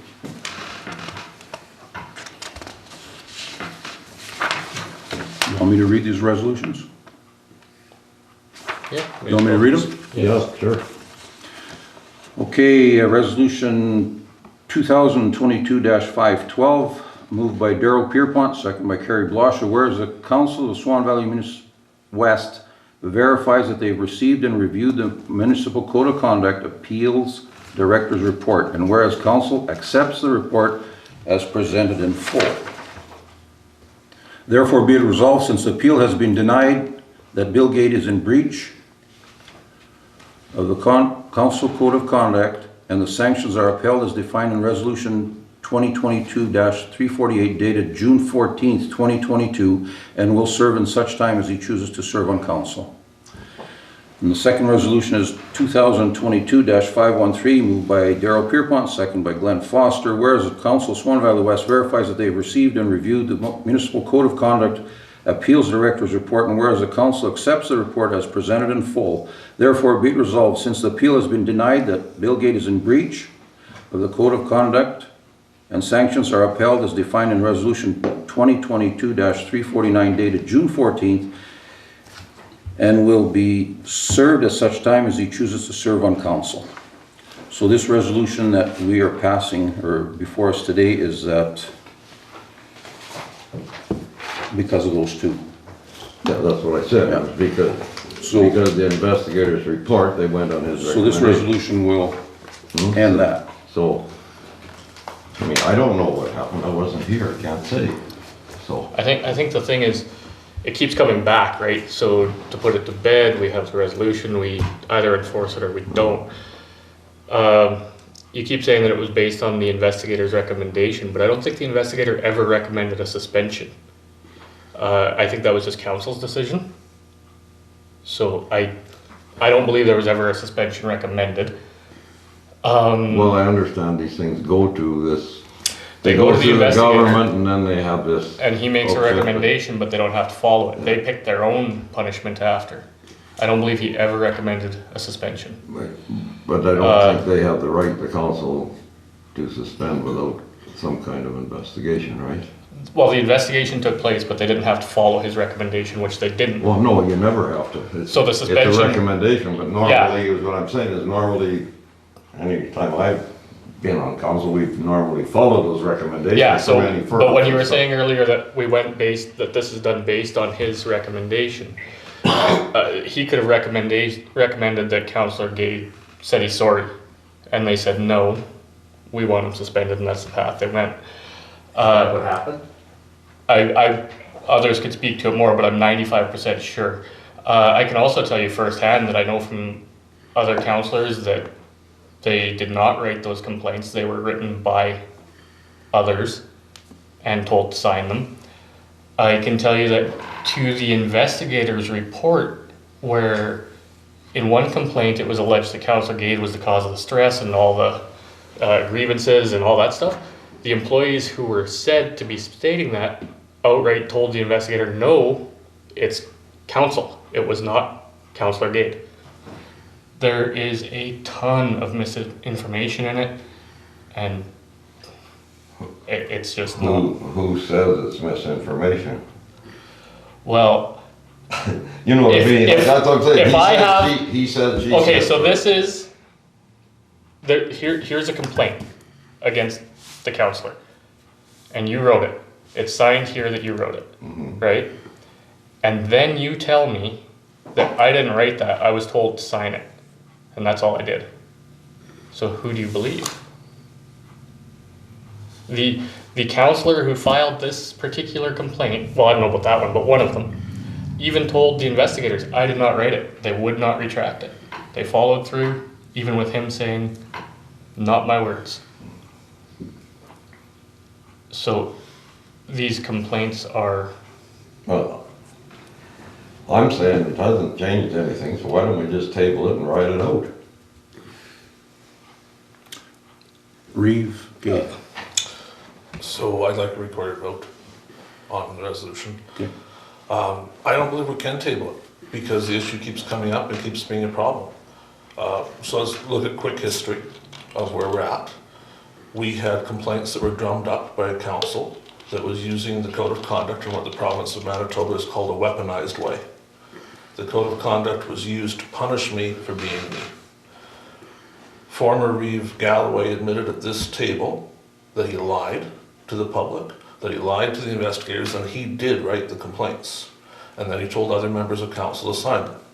Other members of council admitted at this table the same thing, that they'd been given the complaints and told they had to sign them. In one case, one of the councillors said he couldn't understand the words in the complaint. They were too big for him to understand, so he asked Mr. Galloway to rewrite the complaint into language that looked like he might have actually written it, so it would be believable that he wrote it. Under oath, in King's Bench Court, Mr. Galloway has also admitted that he wrote the complaints and had other members sign them. There was no independent investigation process done. The investigator was picked by CAO Webb without properly following the rules of how to pick an investigator.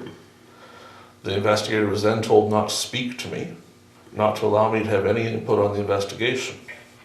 On the majority of the investigations, except for one, I was unable to defend myself. I couldn't present any information as to why I wasn't guilty because the CAO had told them, don't allow him to speak to you, and they followed those instructions. When the complaints came back finding me guilty, which isn't surprising when I could offer no defense, the recommendations varied from nothing to, in the final ones, a short suspension. Even in the very first complaint where there was no recommendation of any suspension whatsoever, council suspended me for 90 days. When I appealed, all except the last two appeals, the appeals coordinator refused to even rule on because of the mess council had caused. Swan Valley West is recommended to the Auditor General for investigation for weaponization of the Code of Conduct. We're in the same class as the arm of St. Andrews, who also went after someone on their council. We're the two councils in Manitoba that completely and totally abused the Code of Conduct process. We have a former Reeve admitting he lied throughout the entire process. We have a CAO who broke every single rule there was in the process, up to and including the fact that when I filed Code of Conduct complaints, the CAO lost them and said he couldn't remember where they went, so that nobody else could ever be held to account for the actions they were taking against me. I resigned my seat on this council, which legally and permanently ended all of the Code of Conduct issues. And yet, in excess of the law, the night before the election, council chose to pass resolutions illegally banning me from being Reeve. Those resolutions have no standing. They're not legal.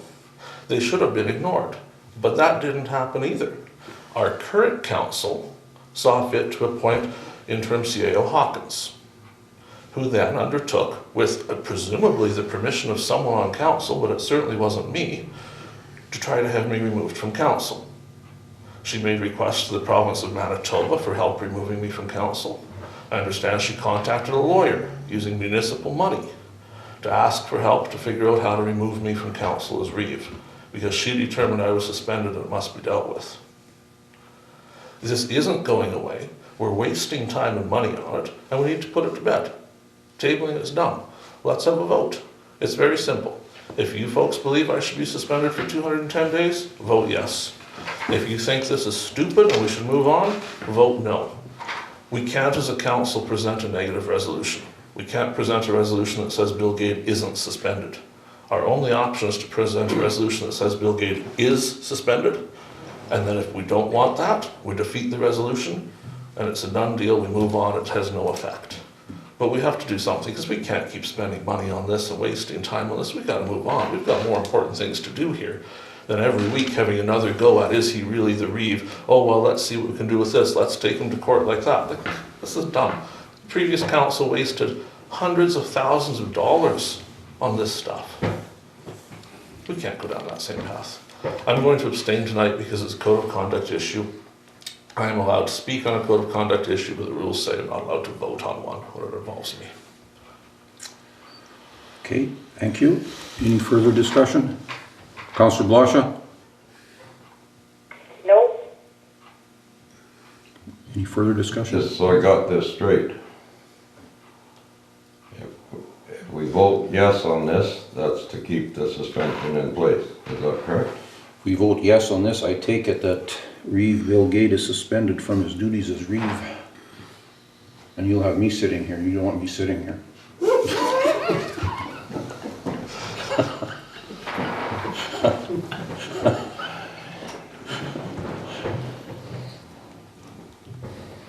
Any further discussion? Before I call the question, and it was asked for a recorded vote, so. Do you want me to read the last line again? Is everybody straight with it, or you want me to read it again? A recorded vote? You have recorded. You want me to read the last line again, Terry? Yeah, I just want to make sure I vote in the right way here. Okay. Therefore be it resolved that the Council of Swan Valley West declares that Reeve Bill Gade is be suspended from his duties as Reeve for the next 210 days. Okay. Okay? Now a recorded vote has been asked. And I'm going to call a question. All in favor, raise your hands. Ask a recorded vote. Okay. Councillor Blosha, where's your hand? Yes. Pardon me? Yes. You're raising your hand? All in favor, yes. You're in favor. Okay. I'm in favor. Okay, Neely. Okay, if none other, I'll call the question. All those against, opposed, raise your hands.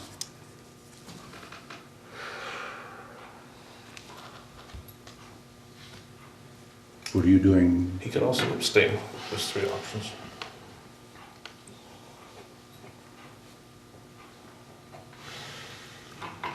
You're abstaining, Byron? I'm also abstaining. And you're abstaining, I got that.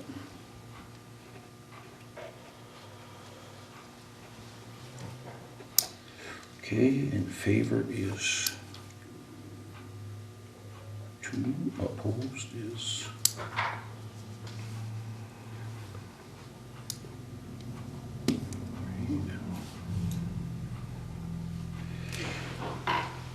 Okay, this resolution is defeated. So do I sign it? Write it over there, yeah. Because it says Reeve, you put I it. will put deputy, Okay. yeah. Just underneath here defeated, or where do you want to put it? Over here on this Okay. side. Is that good? Very good. Okay. Had enough of the chair? Reeve, Gade, you can take the chair now. It felt good for a while. We'll get you back. This is disappointing. Item 6.9, Safety Committee. In your package, there's a list of recommendations from the Safety Committee. There's actually a lot more than you're seeing here, but let's talk about what we have here. They're looking for some ladders to be purchased. This relates to the graders. The one operator broke their wrist because of the ladder moving away and fell. So we're looking at these ladders. Certainly, I don't think this is ready for resolution tonight. We have to get some more quotes on those. But also some overalls, some jackets and such that have to be dealt with as well.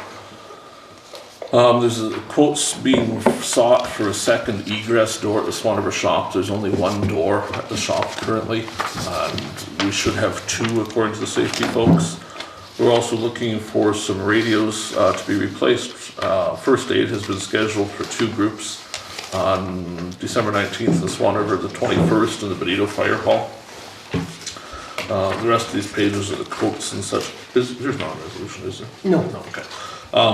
So we'll probably look to bring a resolution for some of this to our next meeting, if that works for everybody.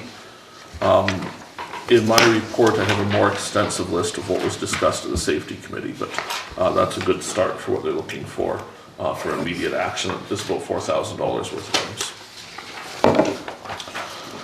Item 6.10, consider grader purchase. In your package, there's a quote for a 2018 John Deere 772 GP motor grader. So we'll give a little background on this. We currently have 4 units. We have a Cat 140, a Cat 160. I believe we have a 772, something like that, and we have an 870. The 870 is the unit that is currently a shop with transmission trouble. We have received several operator concerns about the Cat 140, that it's underpowered and not working very well. And we also have some ongoing concerns about the fact that we're down a grader for over a month here because of the transmission issues. So we did seek a quote on what we could do for another grader. The idea here would be that we would purchase a grader but not dispose of a grader. We would end up with a total of 5 units in the fleet. We would not be hiring a 5th operator. We would simply have one of those units as a spare. It would be the Cat 140 would be recommended to be a spare. So it would come out of the normal fleet. But should anything happen to any of the other 4 units, we would then just put it into the fleet and continue on with 4 graders working. We looked at a new grader purchase. Originally, council had penciled one in for late this fall or first thing in the spring. There has been substantial changing on the pricing. A new grader is now $650,000 or more, depending on the option, which is why we're looking at what used pricing is. For last time we purchased a grader, we were in this type of price range for a brand new unit.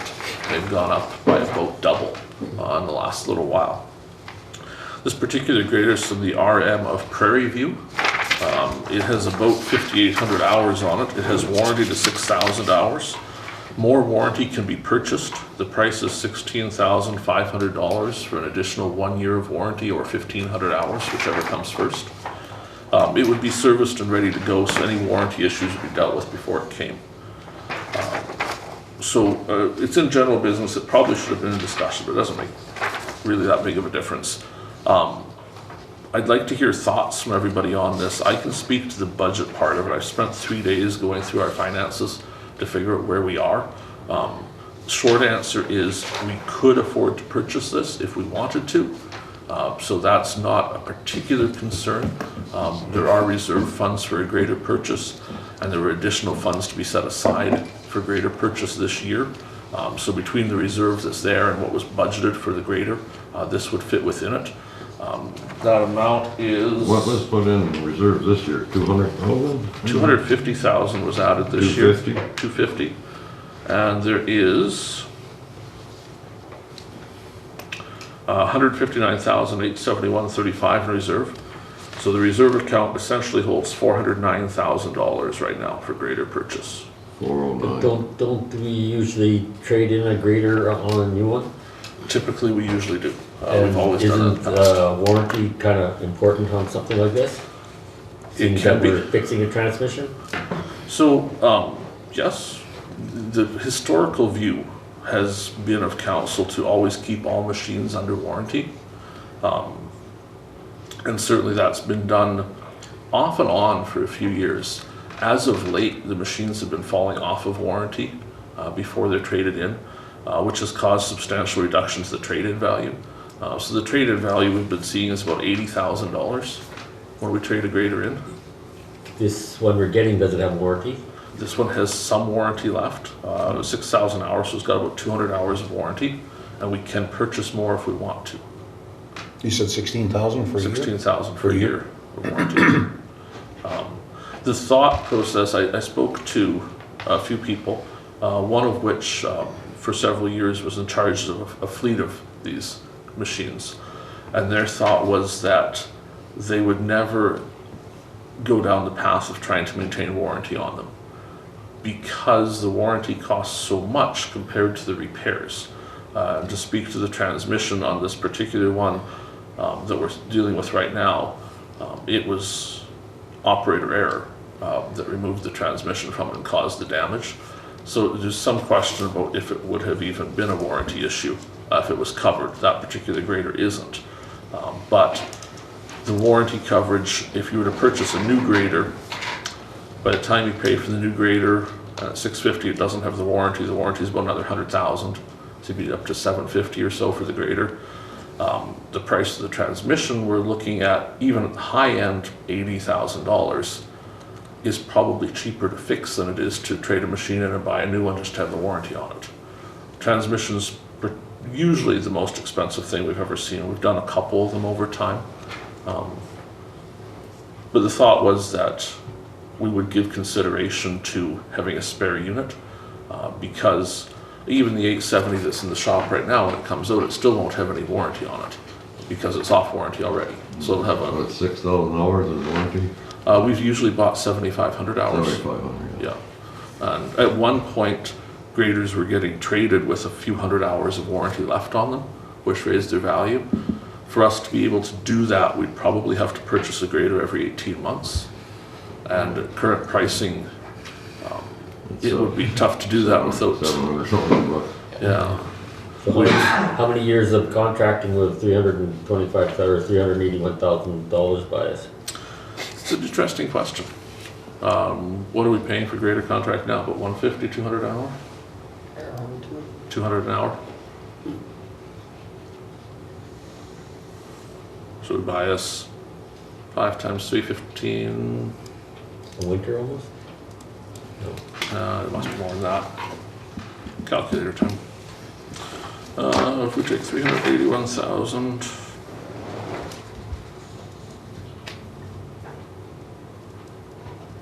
Divided by 200 an 1.2 hour. million. It'd be about 1,900 hours of contractor time. Yeah, 1.2 million for the 6,000 hours that are on this machine. Yeah. So it's 1.2 million in 4 years. You're looking at 1 year of contracting. Probably a year and a half. 1,900 hours, you'd get at least a year and a half. Maybe, well, I don't know. I'm just going It might based. be interesting to find, to get somebody to give us a quote, what they would, to do the whole municipality, what would it cost? We got 700 miles of road, the graders put about 1,500 hours a year on each, so there's 6,000 hours a year. Should be pretty easy for a contractor, somebody to tell us, if these graders getting close to $1 million a piece. Their quotes are gonna continue to climb with the greater prices, though I would think that they're looking to make profit on us too, right? It's like warranty isn't there because they're not making money on it.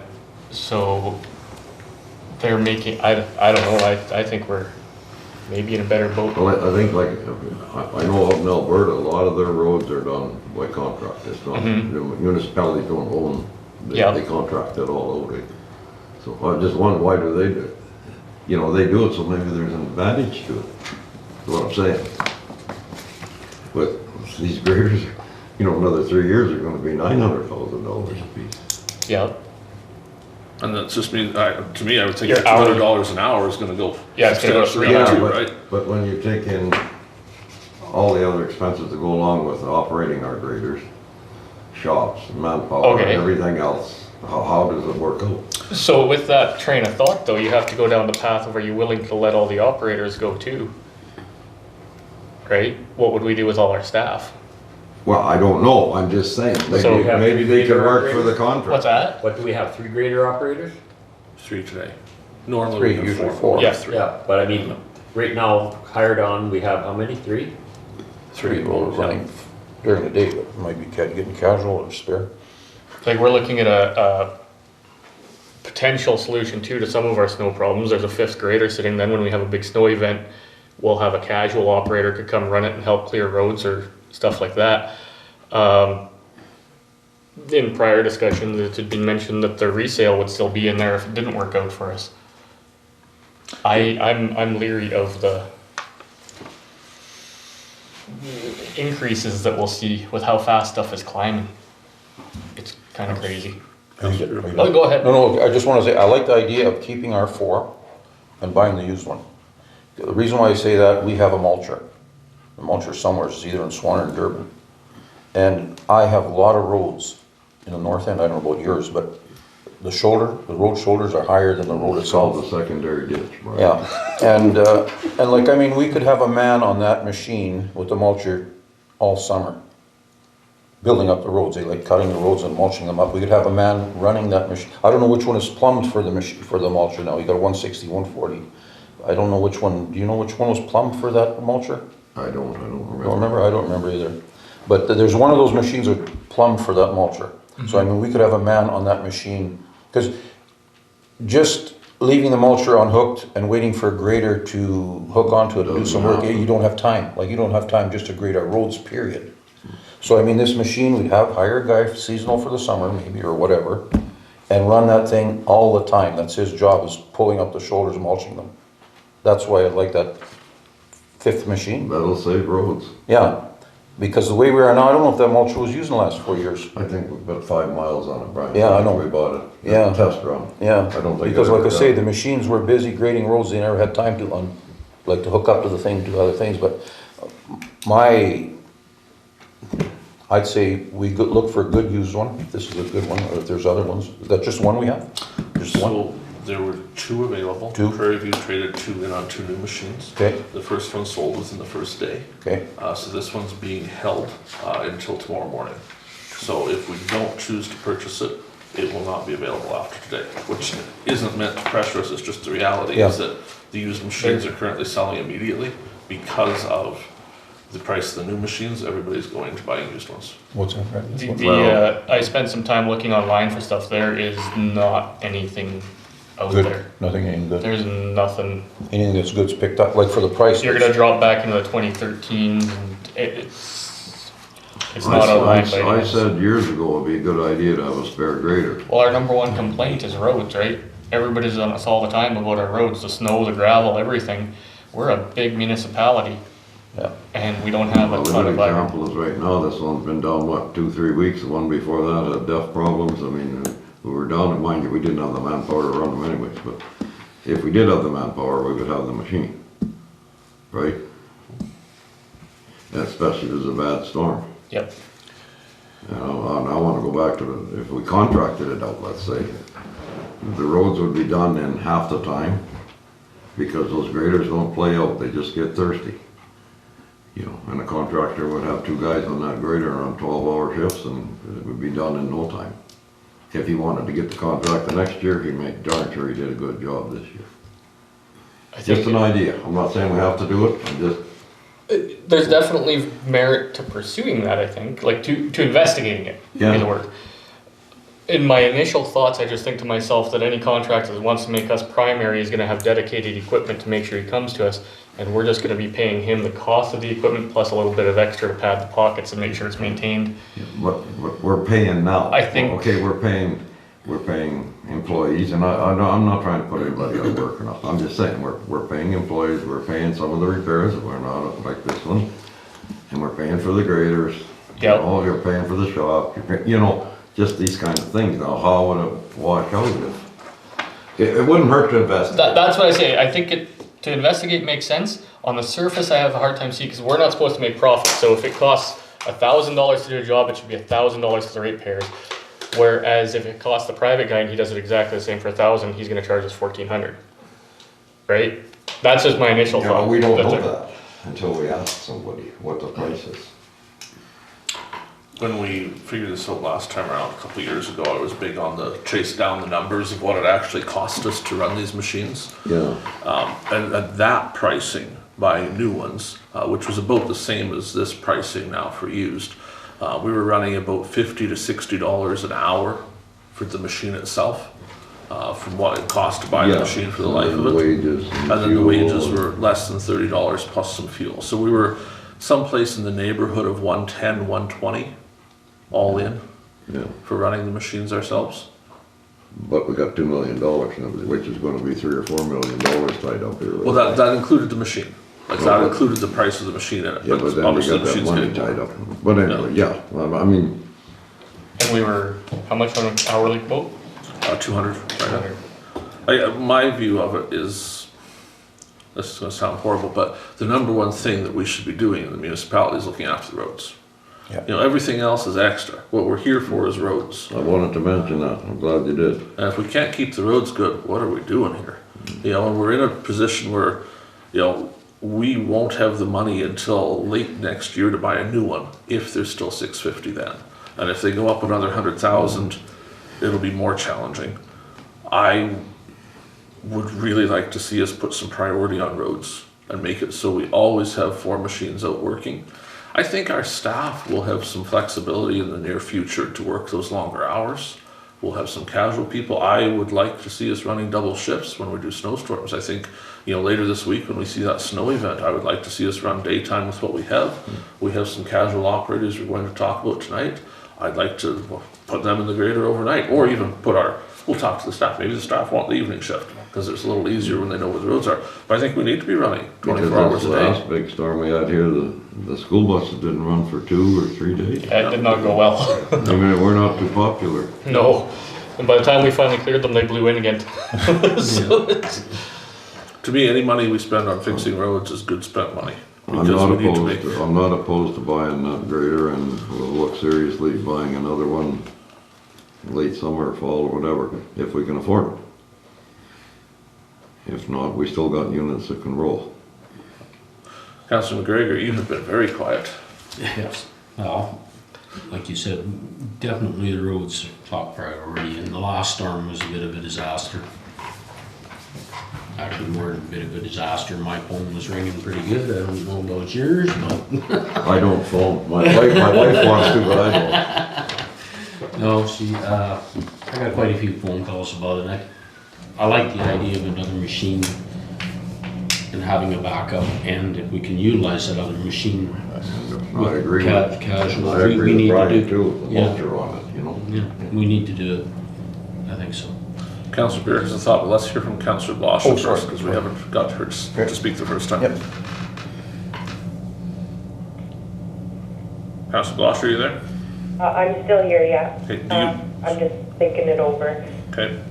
I'd rather see us trade that grader in and get a new one, but that's just my thought. Okay. Councillor Burick? I just want to ask you, if we buy this thing tonight, if we pass originally, but when do we get possession? It would not be this week. It is in the shop in Winnipeg now. They're just going over the last bits of it. It would be at least a week, probably 2 weeks. It may be the first week of January So because of Christmas. it'll be here before the other one's fixed probably, eh? It may well be. Yeah. But no, like I say, I like the idea of having the 5 machines and having that one machine permanently on that mulcher. And then in the wintertime, you have 5 machines to snowplow. Or if you only use 4 and one breaks down, you at least have one standby, like it's there, right? And like the Reeve said, roads are a priority. Now, the next thing on it would be storage. I guess there's that, the big area on the north side of the new shop. Yeah, It's is not that empty? heated, Is it empty? But, I mean, if you plug it in. Is it empty? That like, There There's could a be- gravel truck and a pile of gravel sitting in there. Yeah, it could be made to fit. yeah. But yeah, it's not heated, it would have to be plugged in. So we wouldn't want to keep it there every day. But if it's going to be the spare, then when we bring it out and hopefully we run it straight for 2 or 3 days and put it back away. Yeah. Let the grader sit outside all winter. And everyone except ours. Yes. Which is part of the reason why, like, I really like the idea this is coming from a different municipality. You like what? That this is coming from another municipality. You know, it's not coming Oh, from somebody yeah. that's been building roads with it all day. They've been doing the same stuff we do. It's been a light use machine. It's been well looked after. Well, it's only got 5,800 hours on it, that's pretty good. The way this was quoted out here, normally when we trade a grader, we move snow wings and stuff over. This is quoted with that all on it. Yeah. So we're not pulling them off of the machine. It's a Yeah, full you're ready fifth to roll. machine. Yeah. It's ready to go the day it gets off the truck.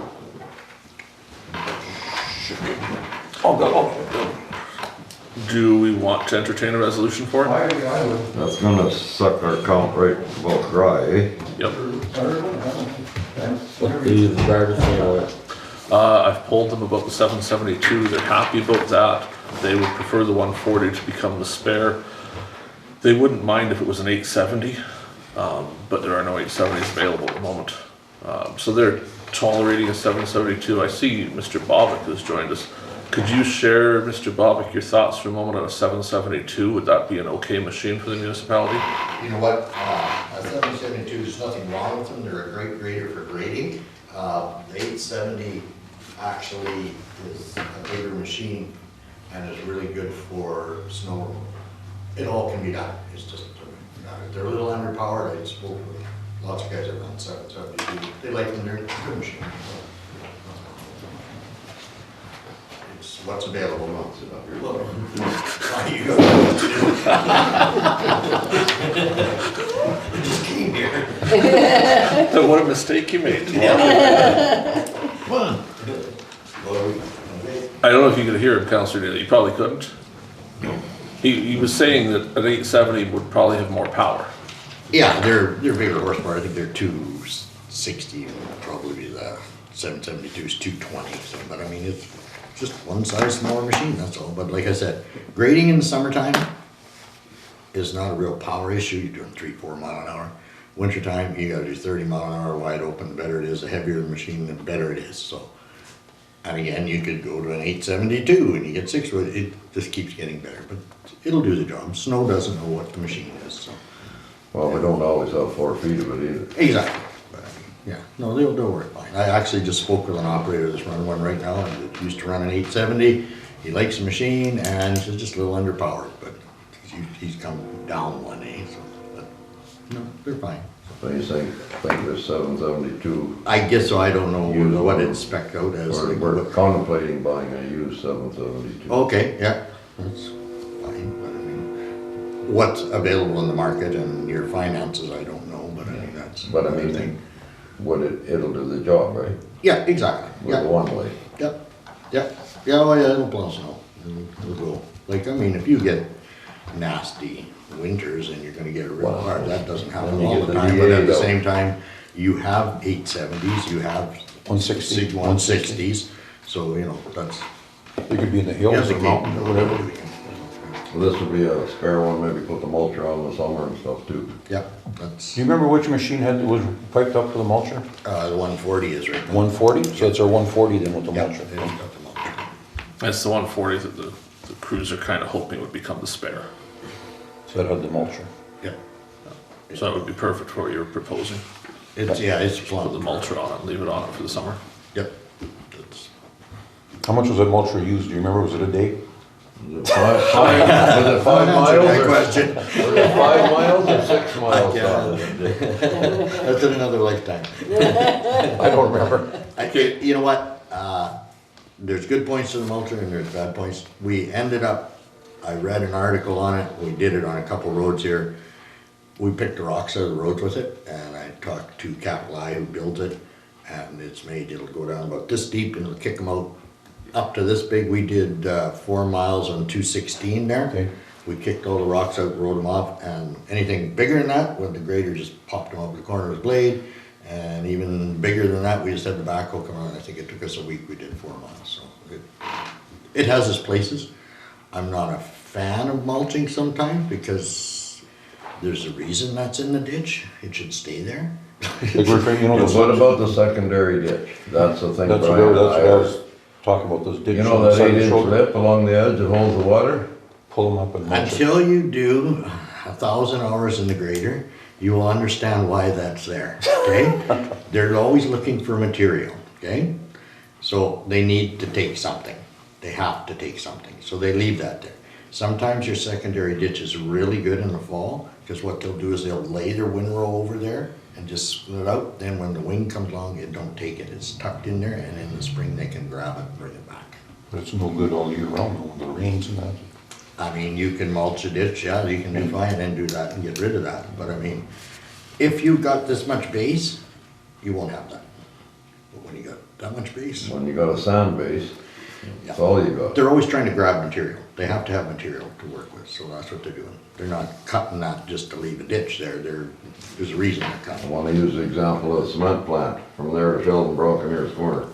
Yeah, but I mean, there's no ditch. The banks know, are higher than I the ditch, know. so you're gonna get. I know. Yeah.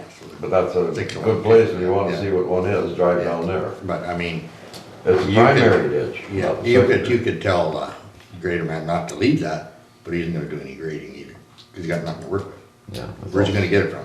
You put sand, you put Yeah, gravel down sometimes, there. because they're gonna flip it over and it's gonna be there next time, so they're gonna cut that to make sure they got it all to put it back. So the cut will be on one side, one time, and it'll be on the other side the next time, back and forth. Worst part of the water sits there forever in the summer and I know, in yeah, the rain, you know. yeah, but I mean, if It's everything's soft sloped and- perfectly and you got a highway grade like road. Yeah. But anyways, we're getting off topic, like I normally do. Yeah. Resolved that the Council of Swan Valley West approve the purchase of a John Deere 772 GP as per the quote attached. Is there someone that would like to move that resolution? Councillor Burick. Does someone wish to second it? Councillor Kushniryk. Any further discussion on it? Now we'll call the question. Those in favor? Councillor Blosha. Opposed? Opposed? Resolution is carried. Mr. Bob has joined us, but we'll ask his permission to just cool his heels for a couple minutes while we finish a couple things before we get to it. Here's your blue. 6.1, consider letter to the Auditor General. At the last meeting, we passed a resolution looking for options for an audit, Yeah. a forensic audit for the Swan Valley West. We have spoken to several people since then, so I want to bring council up to date. MLA Wochuk indicates that Swan Valley West is on the list to be audited. I did, however, speak to the people at the Auditor General's office who are in charge of the audits. They say Swan Valley West is not on the list because no list has yet been created. They have not determined which municipalities are being audited. They could not provide a timeline, but in the coming weeks, they will make that determination. I asked them if it would be appropriate for us to send a letter requesting to be on the list, because the discussion at the table was if we did a forensic audit, it would be extremely expensive. If they did a forensic audit, it would be free. What would council's view be? Do we want to send a letter to the Auditor General requesting that they consider us for audit as part of their municipal audits? I would. Can you, Do you want a resolution? please? Yeah. I think it may be the first time in history a municipality is asked to be audited. But if that's what council wishes, we'll write up a resolution here. We're going to move to financial. We'll come back to that resolution in a moment. General checks. I'll read the resolution and we'll discuss them. Be it resolved that council of the municipality of Swan Valley West does hereby approve the following payments General checks number 18416 to 18463 in the amount of $177,818.49. Is there a mover? Councillor Zbirun. Someone to second the resolution, please. Councillor Neely. There's a checklist in your package. I have all the checks and their supporting invoices here. So if there's a question on any of them, let's answer it. Can you sign them all? I have not signed any of them yet. That is what I do after the meeting. While you all go enjoy yourselves having coffee, I sit here and sign checks.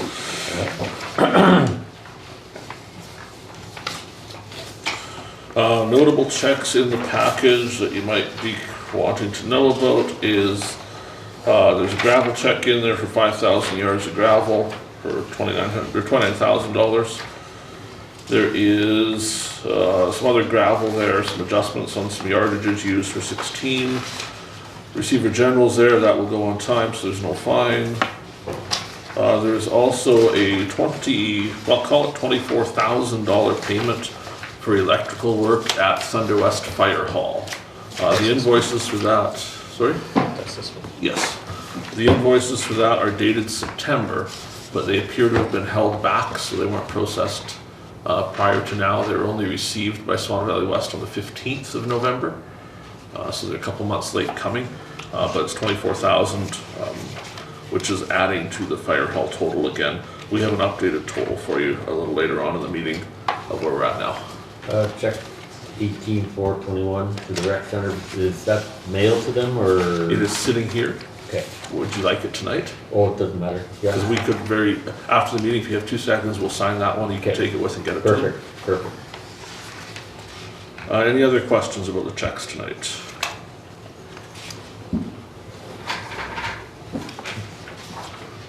I'm hearing none. Last go. Anybody else? I see you're still looking, so I'll give you a minute till you finish looking. Just number 18447. 18447. Says Airport Commission. There was a check written on October 25th that was presented at the meeting. That check was not in the end sent to the Airport Commission. This is a replacement check for it for the 2022 invoice. And I have the supporting invoice. So it's an invoice from Swan Valley Airport Commission, originally dated, this is a statement of an unpaid bill. It's October 31st, 2022. Is the statement date. It says it's over 90 days. I don't know the date of the original invoice, but $39,797 for this year's share of the Airport That's Commission. 22. 22. There's a meeting tomorrow night, I think they're gonna discuss funding. I have spoken to the mayor on that this morning too. It's in my report, Yeah. discussing the funding thing. Now they're gonna change it, they're thinking of, I think, One municipality is thinking of changing it. well, I know I'm getting Yeah. different vibes there, I don't know what. Yeah, I've got, do you want, I can pull it out of my report and do it right now if you want? No, that's all right. Okay, I'll do it in my report. I've got some stuff We on can do that. it later. Okay. Any other questions about checks? Hearing none, we'll call the question. Those in favor of the resolution to approve the checks?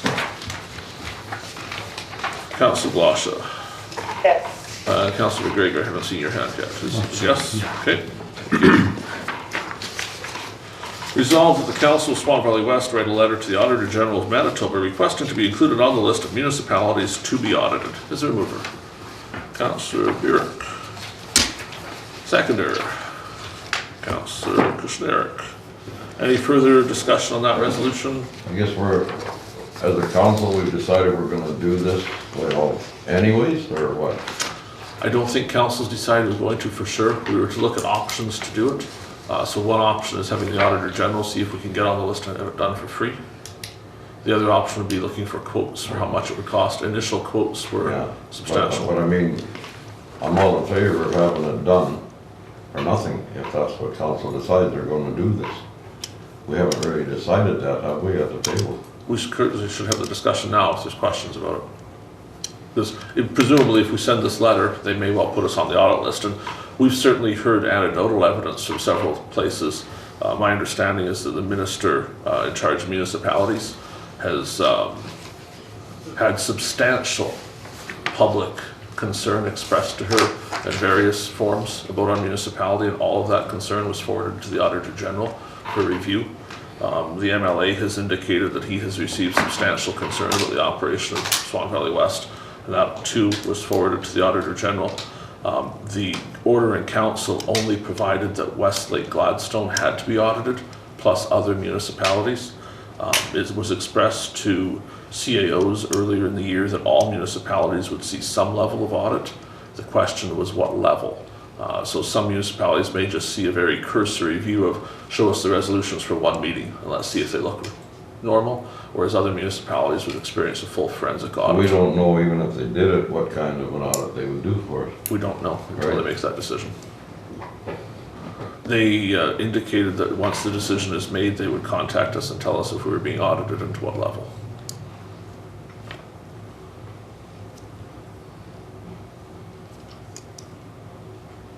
I guess my question is, how long are we willing to wait? I asked if they had a timeline for this, they didn't. It would, from what I gathered from everybody else, it would be a decision made in January or February, because they're supposed to be doing the audits in the new year. So they'd have to Not too fairly bad. soon decide what they're That's doing. not bad, eh, Brent? It's not too bad. I mean, because it would be nice to know where we're really at. There's like, we haven't gone down the path of getting written quotes yet, but ballpark quotes from people were substantial to do a forensic audit. You know, and we're not talking substantial like 5,000, we're talking $50,000 to $100,000. So, That was sort of the question I was asking, how, I would have some. what's the consensus of council? It might be 5-2, 4-3, whatever it is. Are we willing to spend $50,000 if they don't do it for us? I guess. I don't know that I would be willing to. You know, if they're willing to do it, I'm all for it, let's get it done. I'd like to see it done, but I would have a hard time justifying spending. It's a one-way plow on a wing, on a grader. Yeah, I'd have a hard time justifying spending that kind of money on it. I don't know that. I'll see what happens with this. I think if they don't do it, we have to reevaluate. We have to come back and Well, have a even if they discussion. do, we don't know how in-depth they're gonna do, right? Or what are you gonna say on there we want to? I would assume with all of our concerns that people have brought, if they come in and go X amount and they find enough concerns, they're probably gonna keep going. I would think they're not gonna stop if they start finding trouble. So we might get deep enough that either they put us at ease or they say, boy, we better look right through this. I can't see any other reason they would do it.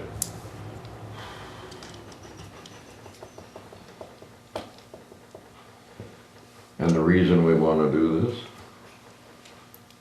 is because some of us think that money's been put to the wrong accounts and stuff, or what? Well, there's been some questionable, I guess, accounting for whatever term you want to use. I've heard from multiple people that they want the books audited. And I also think, you know, we're looking to bring in a finance officer or somebody. What a nightmare to come into. I mean, this is probably going to haunt them for the next year. Every time they think they have something figured out, something else is going to turn up. Possibly, I don't know if Pat would care to speak to it. I'm sure she's got some input in the last month of are things as expected. No, there's things. I think a lot of things have been expensed to the wrong accounts for sure. And that, in theory, some of that we would catch on our normal auditing process. I have here the general ledger. So this is every expense to the municipality. I just got this tonight, but, you know, and I haven't read it. But the sixth thing on the list is a cash withdrawal for $3,700. And I can't, for the life of me, understand why a municipality would have a cash withdrawal from a bank account. We don't operate on a cash basis. We only operate by checks. But, you know, on the first page of a 170-page report, the sixth thing is that somebody took $3,742.42 out of the bank account in cash. I'd kind of like to know why. Is there possibilities to, okay, so we pay for our own, it costs us $50,000, $60,000, $70,000. Is there possibility that there may be a benefit to that where they find us money that, you know, you guys aren't claiming this, you aren't doing that, you could be applying for this? Will they help with anything like that or no? I don't think it's that kind of a. No, I didn't know if they would point us to what we're leaving on the table at all. no, I think they would just be, if the auditor Straightening out general the does books. it, they're going to do probably more of a governance audit. Like, the books balance with they're balanced at the end of it, and that's good. You know, it's not they're unbalanced, but when you have entries that you have no idea what they're for, and hundreds of thousands of dollars moving interesting places that weren't in the budget, but yet hundreds of thousands of dollars come in and go other places, and they're called other, you start to sometimes have a little bit of nervousness about what has gone on. And I am the first one to hope that it is completely done properly. I would like us to find nothing. But there certainly have been expressed to me by hundreds of people the thought that they would be more comfortable, given the recent history of Swan Valley West, with someone other than just council saying, oh yeah, it's all fine. Because they don't necessarily have any confidence left in that. I still would struggle paying $50,000 for an audit. But to me, the Auditor General is a golden opportunity. The province is paying the bill. If we can get the Auditor General to audit, we have the opportunity to say that the province looked into it and found hopefully nothing. If they find something, we can say, here's exactly what was found. Let's be open with the people. These were things that were done wrong. Here's how we fixed them, and we move on. Because we must move on and get to some business of fixing roads and fixing culverts and doing some stuff other than just looking in the rearview mirror all the time. So I'd be for sending the letter, and honestly, if they came back and said, no, we're not auditing you, I would have a hard time making a sales pitch that we do on ourselves. Because I just don't think we could spend that much money on it. There's just a lot more money down the drain. But that's a discussion council would have to have if the Auditor General won't do it.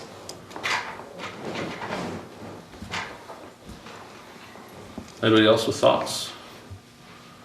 We have a resolution on the table. It's moved and seconded. We'll call the question. Those in favor? Yes. Those opposed? I believe everybody voted, right? Nobody's abstained? Yeah, okay. I'll make sure my count was accurate.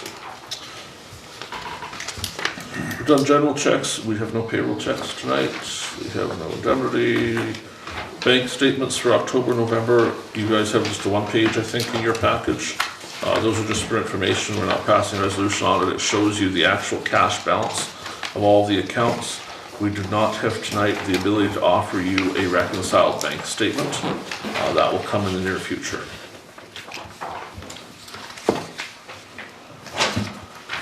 Correspondence 9-1, the G8 meeting.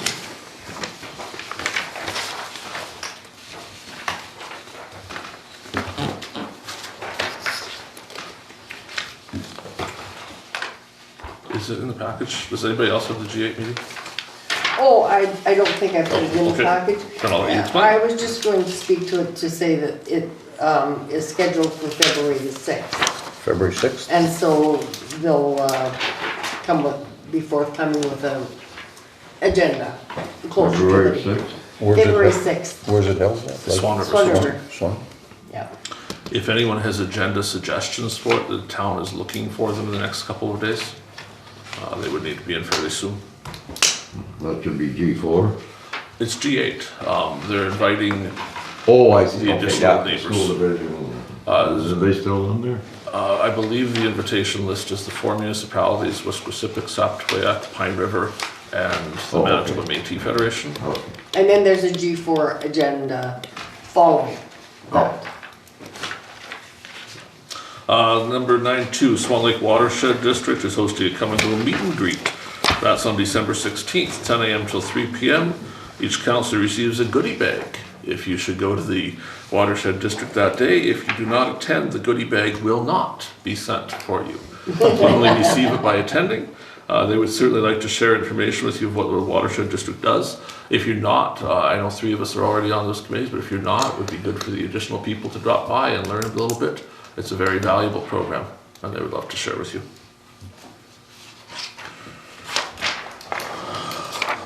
Moving to 10.1, utility updates. Am I speaking to this, or are you speaking to this?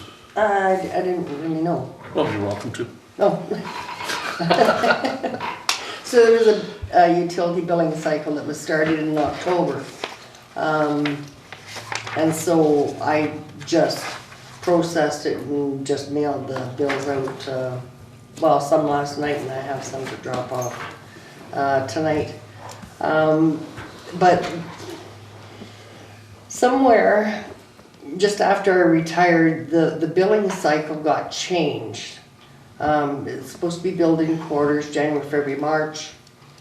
April, you get a bill for April, May, June, and so on.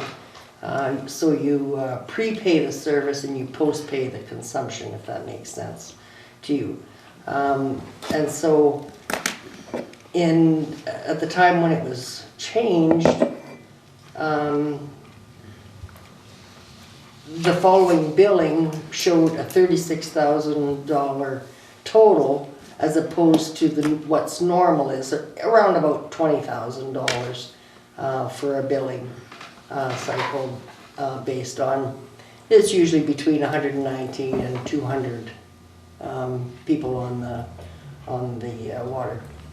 So it creates a little bit of a problem, and so what I couldn't change it this time. And when that was done, people actually got charged double for 2 months of the year because of the way it was changed. So I'm going to propose that I get it changed back to January, February, March, and the following 3 quarters, the way it always has been and the way it should be, which would then give people 2 months of not paying, which would kind of pay them back for 3 years ago when they were double charged. So there's some processes that apparently haven't been followed. There's supposed to be connection fees and disconnection fees, and so nobody gets a connection if there's an outstanding bill. Like what happens a lot of times, people would they're going away for a period of time for whatever reason, whether it's vacation or whatever. They have the water disconnected, then they come back and they have it connected. And what happens in some cases is that there's outstanding bills, and so the bylaw says that you have to pay your arrears before you get reconnected. That hasn't been happening, so that's just something that I was speaking to the ladies in the office and telling them that this is the correct process, and we're going to start implementing it that way. So that's just kind of basically what I wanted to bring you up to speed on. So the biggest note probably is the billing cycle. When the changes were made to it, it no longer complies with public sector accounting practices because we can't bill across a year like that. So those changes weren't legal. And we've been, since 2019, incorrectly billing.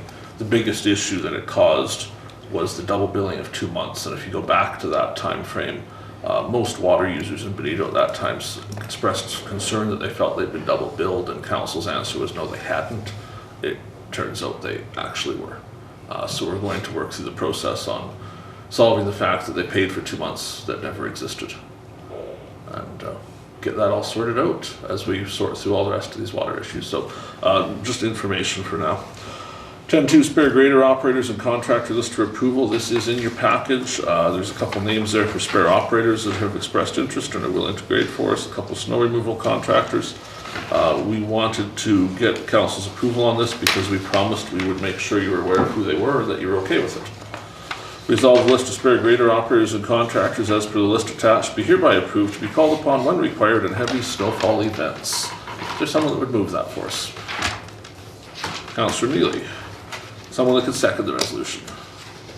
Councillor Kushniryk. Discussion on the resolution. I would prefer if you didn't read the names out loud because that's an HR issue. But is there any concerns with number 1, number 2 on the list? Are we good with that?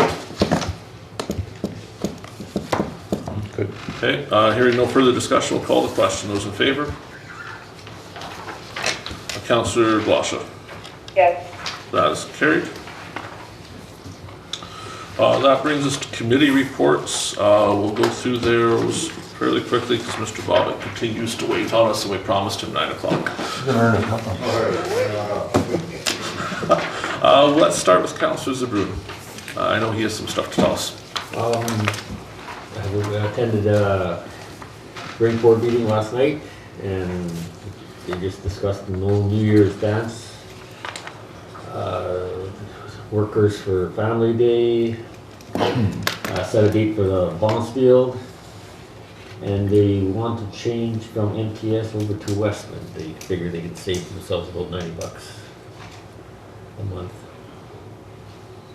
And I got a financial report everybody got. Plus, I was, you see at the bottom there, it says $75 a month for walking. They initially were charging $25 for a month, but I mean, you can't heat that hall for $25 a month. So they raised it up to $75, and people still want to walk, but nobody thinks they can afford the. So I was just wondering if there's anything we could do to help them out. It would probably be for 3 months, I'm thinking, like January, February, March, maybe April.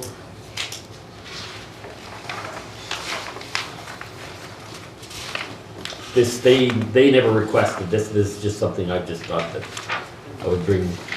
Like, so basically $225. Well, $75 a month, yeah. Just to offset those Yeah. 3 months. Yeah, yeah. Because they had some people that wanted to come, but they didn't want to dish out the money. So right now, they're not paying anything to go there? Well, they're paying, they were paying $25 a month. 25, okay. Yeah.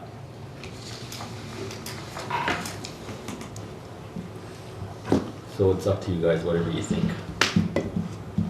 Does anybody have thoughts on that?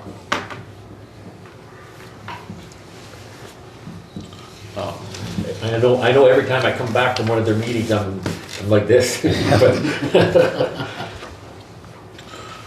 I have some thoughts. I'm going to get in trouble though. So if you're watching on TV later, just mark this spot, because here's where Bill gets in trouble.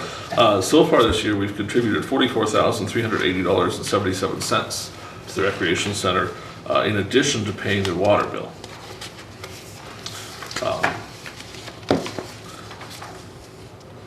I would struggle to give them another $225 instead of just encouraging them to work with the community, because a substantial amount of tax dollars are going into that center every year.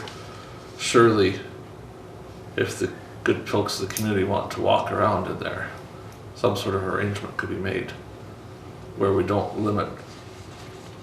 You know what I'm saying? Like, we gave them $44,000 already this year. Maybe they could let people go for a walk.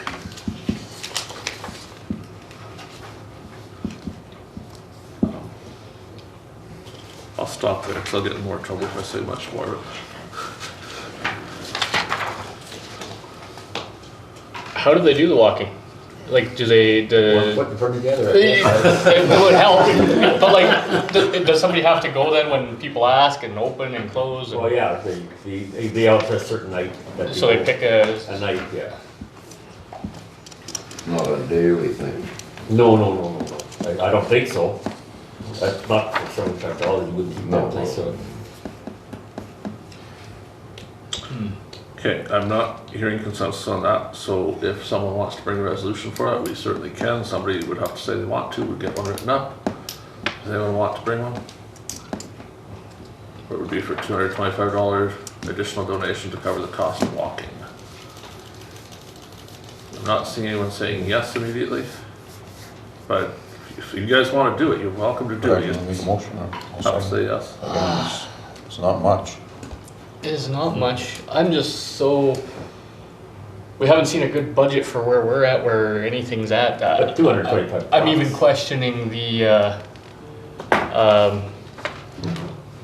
what we have left in LUD. I don't know. We weren't showing anything. I know, I'm with you. $225 is peanuts, but on the other hand, I'm thinking to myself, I kind of wanted to give the cheetahs more, but we only give them 500, and they get nothing from us any other time, right? So So if they don't get the $75, what happens then? They don't go walk. It shut down. How many people involved in that walk? I'm not sure. Yeah, I know so little about it. I didn't even know they were doing it. It would probably be, most of them would be coming from the Thunderhill Court, probably. They need the exercise probably.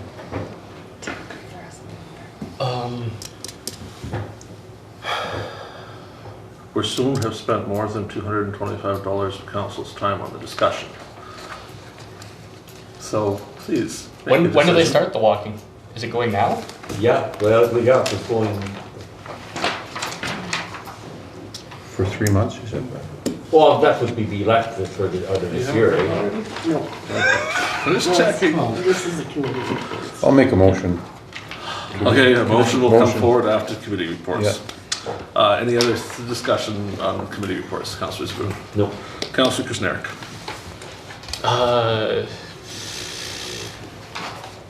Gosh, my dates are blurry. Did we do our fire, was it before? or after? Before. Before, yeah, so I don't think I had anything this time. Councillor McGregor? I attended the library board committee on the 30th of November. And it's the first meeting, so it was kind of get to know everybody. I have to go over to Swan River's library because I'm sure you're all aware they had a flood there. Pretty big mess. And they've been working on this since August. So I'm gonna go over and take a look at it before I go into much detail about that. So I'll be doing that later this week. I do have the financial statements here if anybody wants to look at them. Apologize, I don't have copies of them. No printer issue at home. What we'll do with them, we'll get them to the CAO, and at next meeting, we'll just have them for information. Okay, And all that, sure. because then everyone can just see them if they want. Okay, perfect. Yeah, I'll do that. And the Christmas hours, which are posted on Facebook and posted out to libraries as well. That was, and advertising obviously for Christmas are one of the things we talked about. But I will give this to Pat and balance. And that's pretty much it. I'll give you a little more of a report and I will take a look at the damage that the flood caused. And there's quotes for the work to fix it, so I'll bring those too. Okay. Councillor Blosha? So the only thing I did was a safety meeting, and you have had the highlights in 6.9, and then there'll be a few more acts to come, and members will start to do some training. Perfect. Anything else? No, thank you. Okay, Councillor Neely? Safety meeting, workplace safety and health. We went on a tour on the 1st of December. A 4-hour tour with what do you call him, officer, whatever his name, Brian. We went to both facilities in Swan. Well, 2 days before he did the office here. And there's some electrical problems and stuff, problems with the lights and stuff that are supposed to be getting sorted out. Deborah is the employee rep on the committee. So she's got all the information. Two of the main things that we came across, and I think you mentioned one earlier, was the second man door in the shop here in Swan. Apparently she phoned me today and we're getting quotes from Valley Door to see how much that will cost. Also, there's 2 of these ladder units. They're a 4-step. When you get on a platform, they got a rail, so you can step right onto the catwalk of the grader. Well, it doesn't go over the fenders, but you've got to make a step that big then. And these things are solid, they don't roll around. And at first we thought we were going to need 4, but I told Deborah to ask the grader men what they thought was right and what height they wanted to measure the height of the fenders to make it a different height. So apparently she's got it here tonight to get 2 of them. They're about $1,000 a piece, and the grader guy said they could just put the grader in the middle of the shop. That way they can have this thing on either side of the grader when they're doing oil and stuff like that. So, but there was a lot of things this man picked out. He was picking up papers. He's all in the shops. He was looking at every little thing. I wanted to know what the showers were in the bathrooms. There's no shower drain, there's nothing. Well, it's an old eye wash thing, right? So I mean, just all this, and there's a lot of recommendations he's got here that we have to look at and get done up. So a lot of smaller things, but they still have to be attended to. So I was gonna write it up, but that's okay, guys, if you wanted it right here. Okay? That's all I got. Councillor Burick. I just had one meeting, that was a safety meeting, I couldn't attend it, so I asked the Reeve to take my place. Reeve enjoyed that. Thank you for sending me. You can attend any meeting, Reeve can attend any meeting you want. But no, I asked him to take my place. Bill, I should tell you that the vets meeting, we still haven't met yet.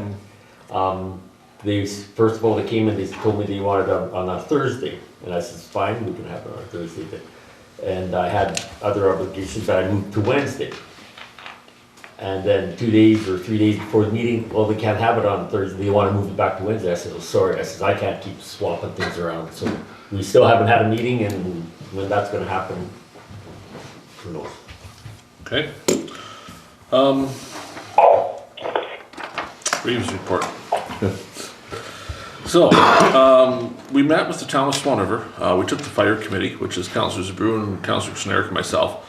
When we set up the meeting with the town, it was to be just fire. And then the meeting kind of expanded in scope.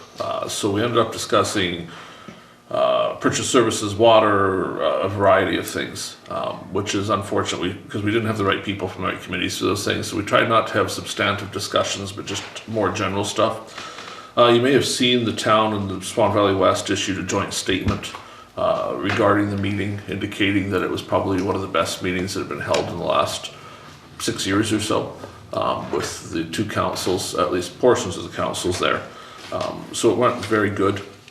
The discussion on fire is that the town is willing and interested in pursuing plans to prevent us from ever fighting over a fire department again with regard to things like purchase services. So fire will become its own separate thing. We'll work through a process on how to do that. We'll come up with some ideas. We'll come back to the councils and look at that, but make it so that fire simply is not something we consider with everything else. No matter what we may or may not discuss on other topics, fire is sacred, and we don't mess with people's lives and safety for whether or not we like there being a swimming pool. And that was probably the best we could hope for, is to find agreement on something like that. More specifically to the immediate issues, we have a valid mutual aid agreement with the town of Swan River, and they expressed some questions about the equipment we have sitting at Thunder West, because should there be a major incident, the door is closed and the equipment's sitting there ready to go, but nobody can get it.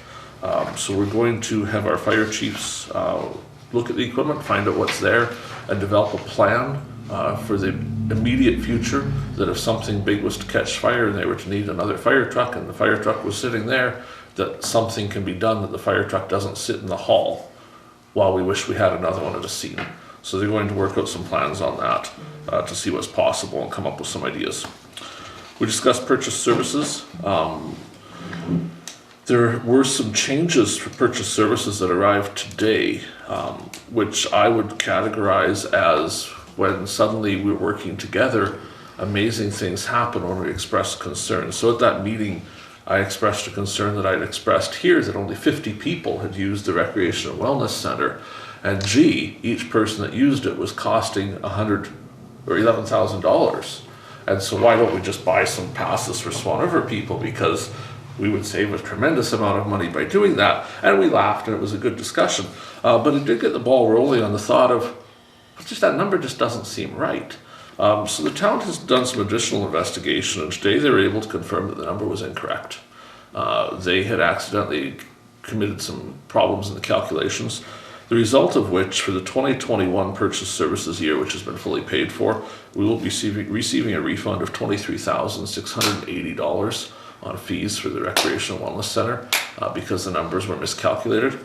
For the 2022 year that we have paid a portion of, we'll be receiving a credit of $68,330 towards the Recreation and Wellness Center. So essentially all of that money will go into this year because last year was paid for. So this year, the pool will now cost us $87,144 instead of the $155,000 that had been originally invoiced. And the only reason we're seeing these changes right now is that we're going down the right path of working together. If we were being antagonistic like we have been in the past, we'd be paying the $155. There's substantial discounting here because we're all working together, and as friends said, gee, that just doesn't seem right. Let's go back and check that again because something's not right there. So I'm very glad to see that. And they brought it to us and said, hey, here's the problem, and we're going to give you the money back. So we're thankful to them for that. We talked about the water agreement. We decided to hold future discussion there. Future discussion as well on purchase services. We expressed concerns about the way calculations are done on some of the purchase services right now. We also said that we'd like to go back to being shared services so we look like partners instead of like clients because we're all in this together. I attended the settlement services meeting last night. It was my first one. It was different, but good. They are having a celebration on Saturday that I'll be attending. We spoke about that earlier at council, and we spoke about why it was important to contribute to them. I'll probably speak more to that when we get to budgeting to give you some idea of why we're putting money in there. Safety committee, I did attend numerous issues. There are a couple investigations ongoing of safety related matters. Those investigations will be reported to council in due course once there's findings on them. Some of them may require action of council. The safety officer from the province contacted me with an offer. He said that Swan Valley West had failed to fulfill our requirements under a mandatory order. We had failed those requirements for some time, and he was prepared to issue a fine for $2,500 if we continued to ignore his order. He said that he had, as a courtesy, waited for the election to occur because previous council and management indicated to him that order would not be complied with under any circumstance. So he offered me the opportunity to agree to comply with the order or to pay the $2,500 fine. Once we paid the $2,500 fine, we would still be required to comply with the order anyway. We'd just have $2,500 less. The particular order was that members of the safety committee must be trained for 16 hours a year. The training is free. So the members are now taking the training and we are avoiding the $2,500 fine. New orders were issued for compliance. Those orders have some compliance time. The safety committee is working through them. It doesn't look like there'll be any issues with compliance with those, but if something comes up, we'll come and discuss it here more. Or I guess the committee will. I'm not normally at the safety meetings, but they felt they had those well in hand. On the Airport Commission, an offer to purchase was presented to us some time ago. Our first meeting of this council had also appeared at a previous meeting of the previous council. No one knew where it came from. I can now share that offer to purchase was not solicited on our part. It was an unsolicited offer to purchase. We have taken no further action on it. Further to that, even if we chose to take action, we cannot. I have reviewed the airport agreement. While we technically own the land, we have a signed agreement with our partner that says that other people have beneficial ownership of it. That appears to have not been registered correctly on the land. The town of Swan River is now pursuing the registration process for a caveat on the airport property to ensure that both councils would be in agreement before a sale happened. Because originally it was jointly owned land. It only became technically ours to avoid taxes. But there's a signed agreement saying that we're partners in that land, so that will be complied with. We voted earlier on the payment of fees. It was not necessarily something we had an option on. There's a signed agreement, it has to be honored.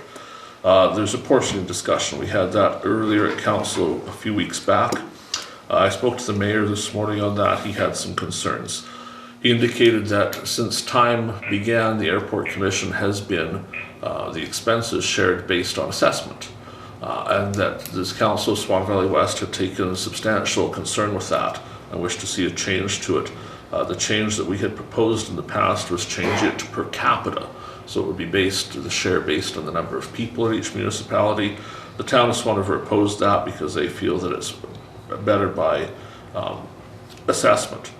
It is likely a moot point at the moment. The reason being that for 2 years now, the Airport Commission has been in the middle of a discussion about changing it. The Airport Commission does not have the ability to change the agreement because the agreement was signed between 4 councils. The Commission itself does not have the legal authority to change it. It would take all 4 councils agreeing. If we want to change, the Airport Commission is not the place to get it. We would have to discuss it with the other 3 partners, and they would all have to agree to it. So at this particular moment, it doesn't look like it will be going anywhere. The town of Swan River did bring a resolution to their last council meeting last week to accept the change to per capita. Their council could not find agreement on it. It was not passed, it was tabled. So they haven't defeated it yet, but they did not certainly have the votes to pass it. My message to the mayor today was that if the airport commission can't change it, have they received anything from us in writing saying it needs to be changed? They have not, and I said, well then, this is something we should discuss as adults and not just rush into on the say-so of each other. So we will, if council wishes to pursue a change, we're certainly welcome to want to. There could be some great arguments why we may want to, there should be some arguments why we may not. We will put that on an agenda, we'll work out what we want to do, and we'll talk to our partners. But at this time, we won't be asking Councillor Neely to go demand a change at the Airport Commission because they simply can't do it, no matter how much they try. Well, there was something to do, well, can I speak? Absolutely. About 50-50 split on assessment and per capita. Yes. That was what was presented to the town, it was not approved. That was not approved by the town? By the town. So we would have to, ideally, we would have to have a meeting of the 3 or 4 councils. G4 would be an appropriate place. We could place it on the agenda for the next G4 meeting for February 6th to have that discussion. Do we want to do that? Is there interest here in revising the funding formula? We have something on the agenda. Okay, so let's ask the CAO to request that for the G4 meeting and we'll discuss it. Thunder West Fire, unfortunately, I have to report there's our additional bills coming in. We have a new total spent on Thunder West Fire that does not include the checks approved tonight that related to the fire hall. The current spend is $1,530,264. Plus we had the $28,000 tonight. We'll bring that up to $1,560,000. Unfortunately, there are more bills yet to come. We're aware of more that were not sent to council in an appropriate timeline. One of those bills is ABC Fire. When they sold us Jaws of Life equipment for the fire department, they did not have the battery pack or the charger for it. So while they sold us the Jaws of Life, they haven't sold us the appropriate pieces for it to work. We are using their spare loaners right now in the equipment. So they offered us the opportunity to cancel the battery that's on order. It's a few $100s. And my thought was, what good is Jaws of Life without the battery? Because if we cancel it, we have to return the spare battery and the equipment's useless. So I said, fine, but just another bill. We talked extensively last time about masks for the Benito Fire Department and moving 6 masks over. That was a conversation that came up initially at the Benito Fire meeting, and they had agreed as firefighters to wait for our decision on that, whether to buy new masks or not. Unfortunately, the chief at the time had not attended the meeting and did not read the notes on the meeting and was unaware of that decision that was made at the meeting. So he then ordered the masks brand new anyway. So new masks have been purchased for the Benito department. No masks from Thunder West have been moved over. So the new masks, I understand, are in, and Benito does now have the masks they need. Unfortunately, it was just an added expense. On the Sarah Lake Road file, a court date has been set. I will appear, I believe it's January 25th, to ask for the fine reduction. That was the earliest available date. The permitting process is ongoing to obtain work permits for the work that we will have to do in the springtime to remediate the site back to a condition that the Crown feels is appropriate. CAO interviews have been set for December 15th. 3 interviews have been set, 7 p.m., 7:45, and 8:30, which will give us 45 minutes with each applicant. Council had indicated we would interview as council as a whole, so please make that night available if you can, so you can be here for the interviews. We're interviewing all 3 applicants we had. The grader update, earlier in the evening we circulated photos amongst council before the meeting started to see them. This is the most interesting photo. So I did attend to Timerick and took a tour of the grader to see what had happened. And I am certainly not a mechanic, but you can tell that things shouldn't look like this in there. So my understanding of what occurred to the grader, they tell us that their suspicion is that it was in forward and moved to reverse and back to forward several times in immediate succession, with perhaps a lot of torque hitting the transmission during those operations, which would not be typical operations for one of our graders. I guess Rami would probably come to mind as, you know, that broke springs in this particular device. The springs came out and they were caught successfully in a screen in the transmission that is meant to stop this kind of damage from getting worse. Unfortunately, that damage was not noticed at the time, and so the screen was eventually destroyed by the pieces. So the pieces and probably some portions of the screen then entered the transmission and circulated for some time, which is why we have the piles of filings. There's actually a handful of what used to be pieces of the transmission now in very small bits. They indicate that there would have been a substantial noise generated by the transmission at that time. Their question to me was, were you deaf? That you could not tell there was something wrong with that grader. They further indicated, had we stopped when the noise started, the repair bill would be less than $10,000. Current repair bill is estimated to be $50,000. If the transmission can be repaired, they believe the parts are available. If it can't, the rebuilt transmission is $69,000 plus labor. Labor is estimated at a minimum of 60 hours. So worst case, we could be approaching $80,000 to repair the equipment. They feel it was 100% operator error. Unfortunately, they need another 2 weeks to repair the unit. Parts are on their way now. Those parts aren't expected until early next week. They feel they will have 40 to 50 hours to put it back together, which puts it squarely into the first week of January before the unit returns to service. They also, while I was there, showed me other issues on the grader that Swan Valley West had refused to fix in an appropriate manner earlier this year. They indicated that Swan Valley West had told them they weren't willing to spend any money on maintenance on the machines. One particular issue was the turbo on the machine had needed to be replaced for $5,000. Swan Valley West elected not to replace the turbo, instead used old parts from something else and pieced it together. They say it's working at the moment, but we shouldn't be surprised if at some point we do actually put the turbo on the machine that was needed several months ago. We spoke about the proposed grader purchase, so we'll skip that. We'll skip the Auditor General. Mr. Bobbick is here tonight. He's appearing in camera, but for the gallery that's gathered, I can share that Mr. Bobbick's making a presentation to us. Because that presentation includes some information about operators, we chose to have it in camera so we can have a free discussion about HR matters. The presentation, though, will likely result in a resolution, and certainly at that point we'll share what we can publicly. And a fiscal update for us. There was a drawdown authorized this year, the General Reserve, for $430,000. Unfortunately, the General Reserve does not hold $430,000 at this time. So for the budget as was presented to Council would result in a negative balance in the General Reserve, which you can't do, of over $81,000. So we will not be able to draw down the General Reserve, and that's at the next meeting. You'll see resolutions to do the drawdowns that are required to try and balance the budget this year. So there'll be an $81,000 shortfall on what was budgeted for the General Reserve. We'll have to pick that up someplace else. Additionally, the gas tax reserve is budgeted to be drawn down by $1,175,000. That relates almost entirely to the cost of Thunder West Fire. We have checked. Gas tax money can now be used for fire halls and fire trucks. That's a recent change to it. So it is legal to do that. There had been some concern that we couldn't use that money. It appears we can. That will leave $115,000 in the gas tax reserve fund. Estimated another way, that means we spent 91% of our entire reserve for gas tax on Thunder West. Some of that is for a bridge. Following concerns, we do not appear to have paid the Kenville Memorial Hall $1,000, Big Woody Community Center $1,000, Lavender Good Neighbor Center $1,000, Bozeman Community Arena $5,000, and Swan Valley Museum $6,000. Those are all on our yearly grant list but have never been paid out. Unless somebody has issues with it, resolutions will come forward at the next meeting to pay out those grants.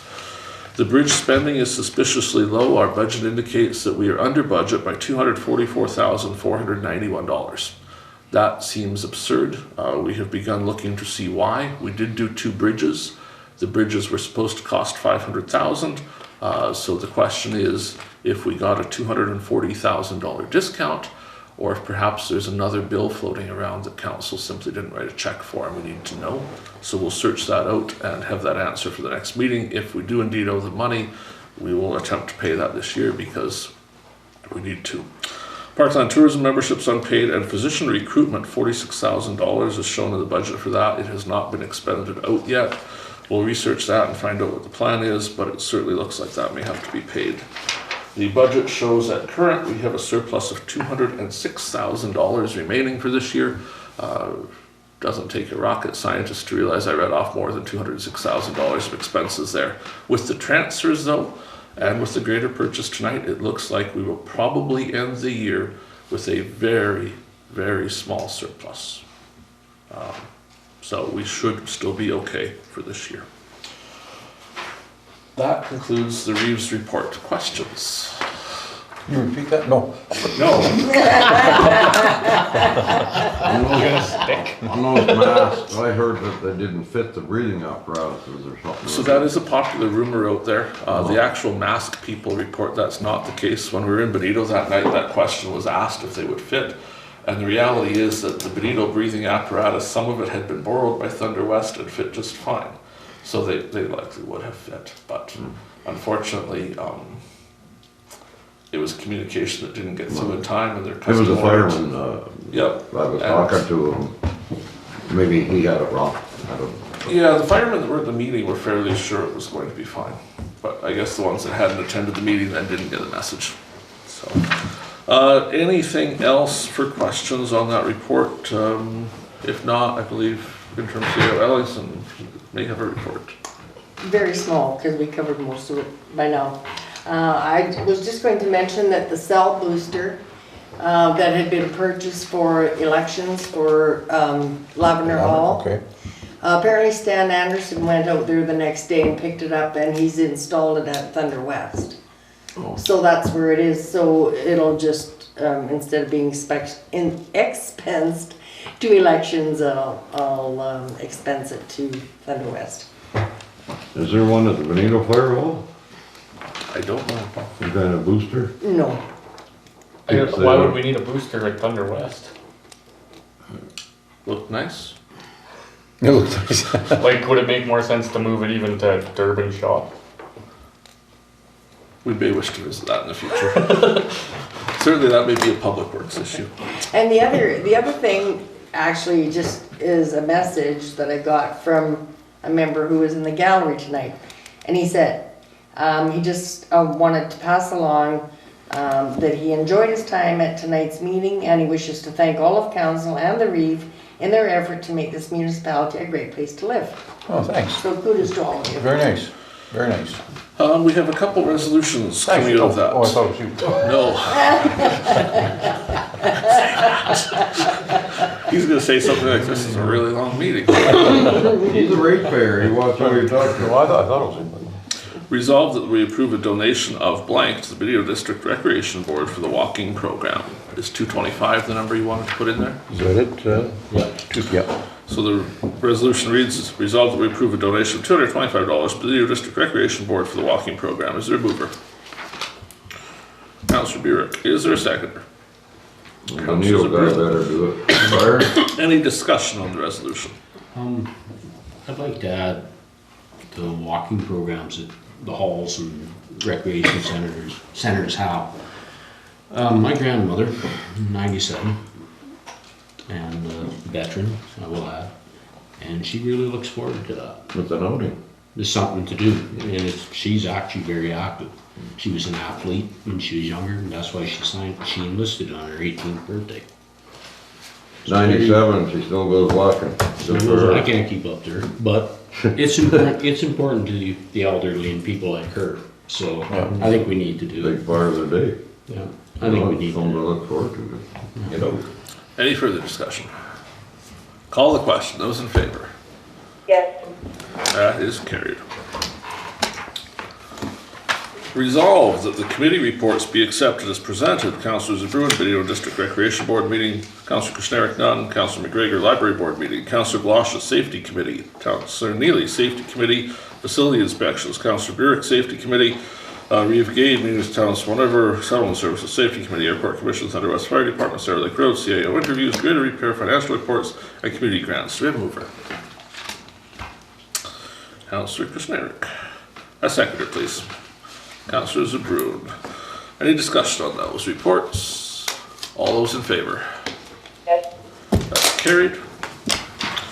We have reached the in-camera session. Typically, we'll take a break here. I see Councillor Neely is about to say, oh, no break needed. I don't know what to do first. Two choices. We will adjourn the meeting for 10 minutes or until all the members return. when we return, we will be going in camera. Thanks, everyone. Thank you. Can you hear me? I can hear you good. Be resolved that pursuant to section 1523 as the municipal council shall meet as a committee of the whole and go in camera to discuss human resources matters and union grievances. Is there a mover, please? Councillor Kushniryk. A seconder. Councillor McGregor. Any discussion? Those in favor? Councillor Blosha. Yes. That is carried, and we are in camera. Let me stop this. Okay. So we have a resolution resolved that we agree to hire Don Bobbitt in the capacity of consultant as per the quote attached. Moved by Councillor Burick, seconded by Councillor McGregor. Is there any discussion on the resolution? Before we went in camera, I offered that we would share what we could with the public. So Mr. Bobbitt's being hired as a consultant to provide advice to the municipality on a variety of operational issues. He has an extensive track record in that, and we welcome him to the position. Those in favor? Councillor Blosha, sorry. Yes. That's carried. Is there any further business of council before we adjourn for the evening? Should we get this straight, this that animal thing, we'll get it all straightened out? Because there's two different amounts. Yeah, no, it's all. They're 2 months.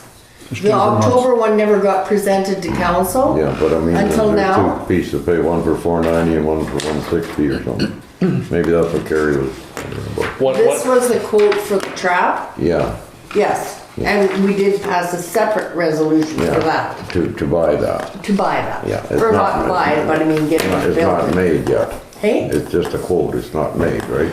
They're going to make it now. you're just, But you're we're just paying approved. $160. We're paying 400 and something for the 160 is the urban animal control wages, Yeah, and 440 is for the trap. yeah. 492. 490? 492.80 with taxes. Be resolved, this meeting shall now adjourn at 11:05 p.m. Is there a mover? I want to stay long. Councillor Zbirun, seconded by Councillor Blosha. Any discussion? Those in favor? Yes. That is carried. Thank you, everyone.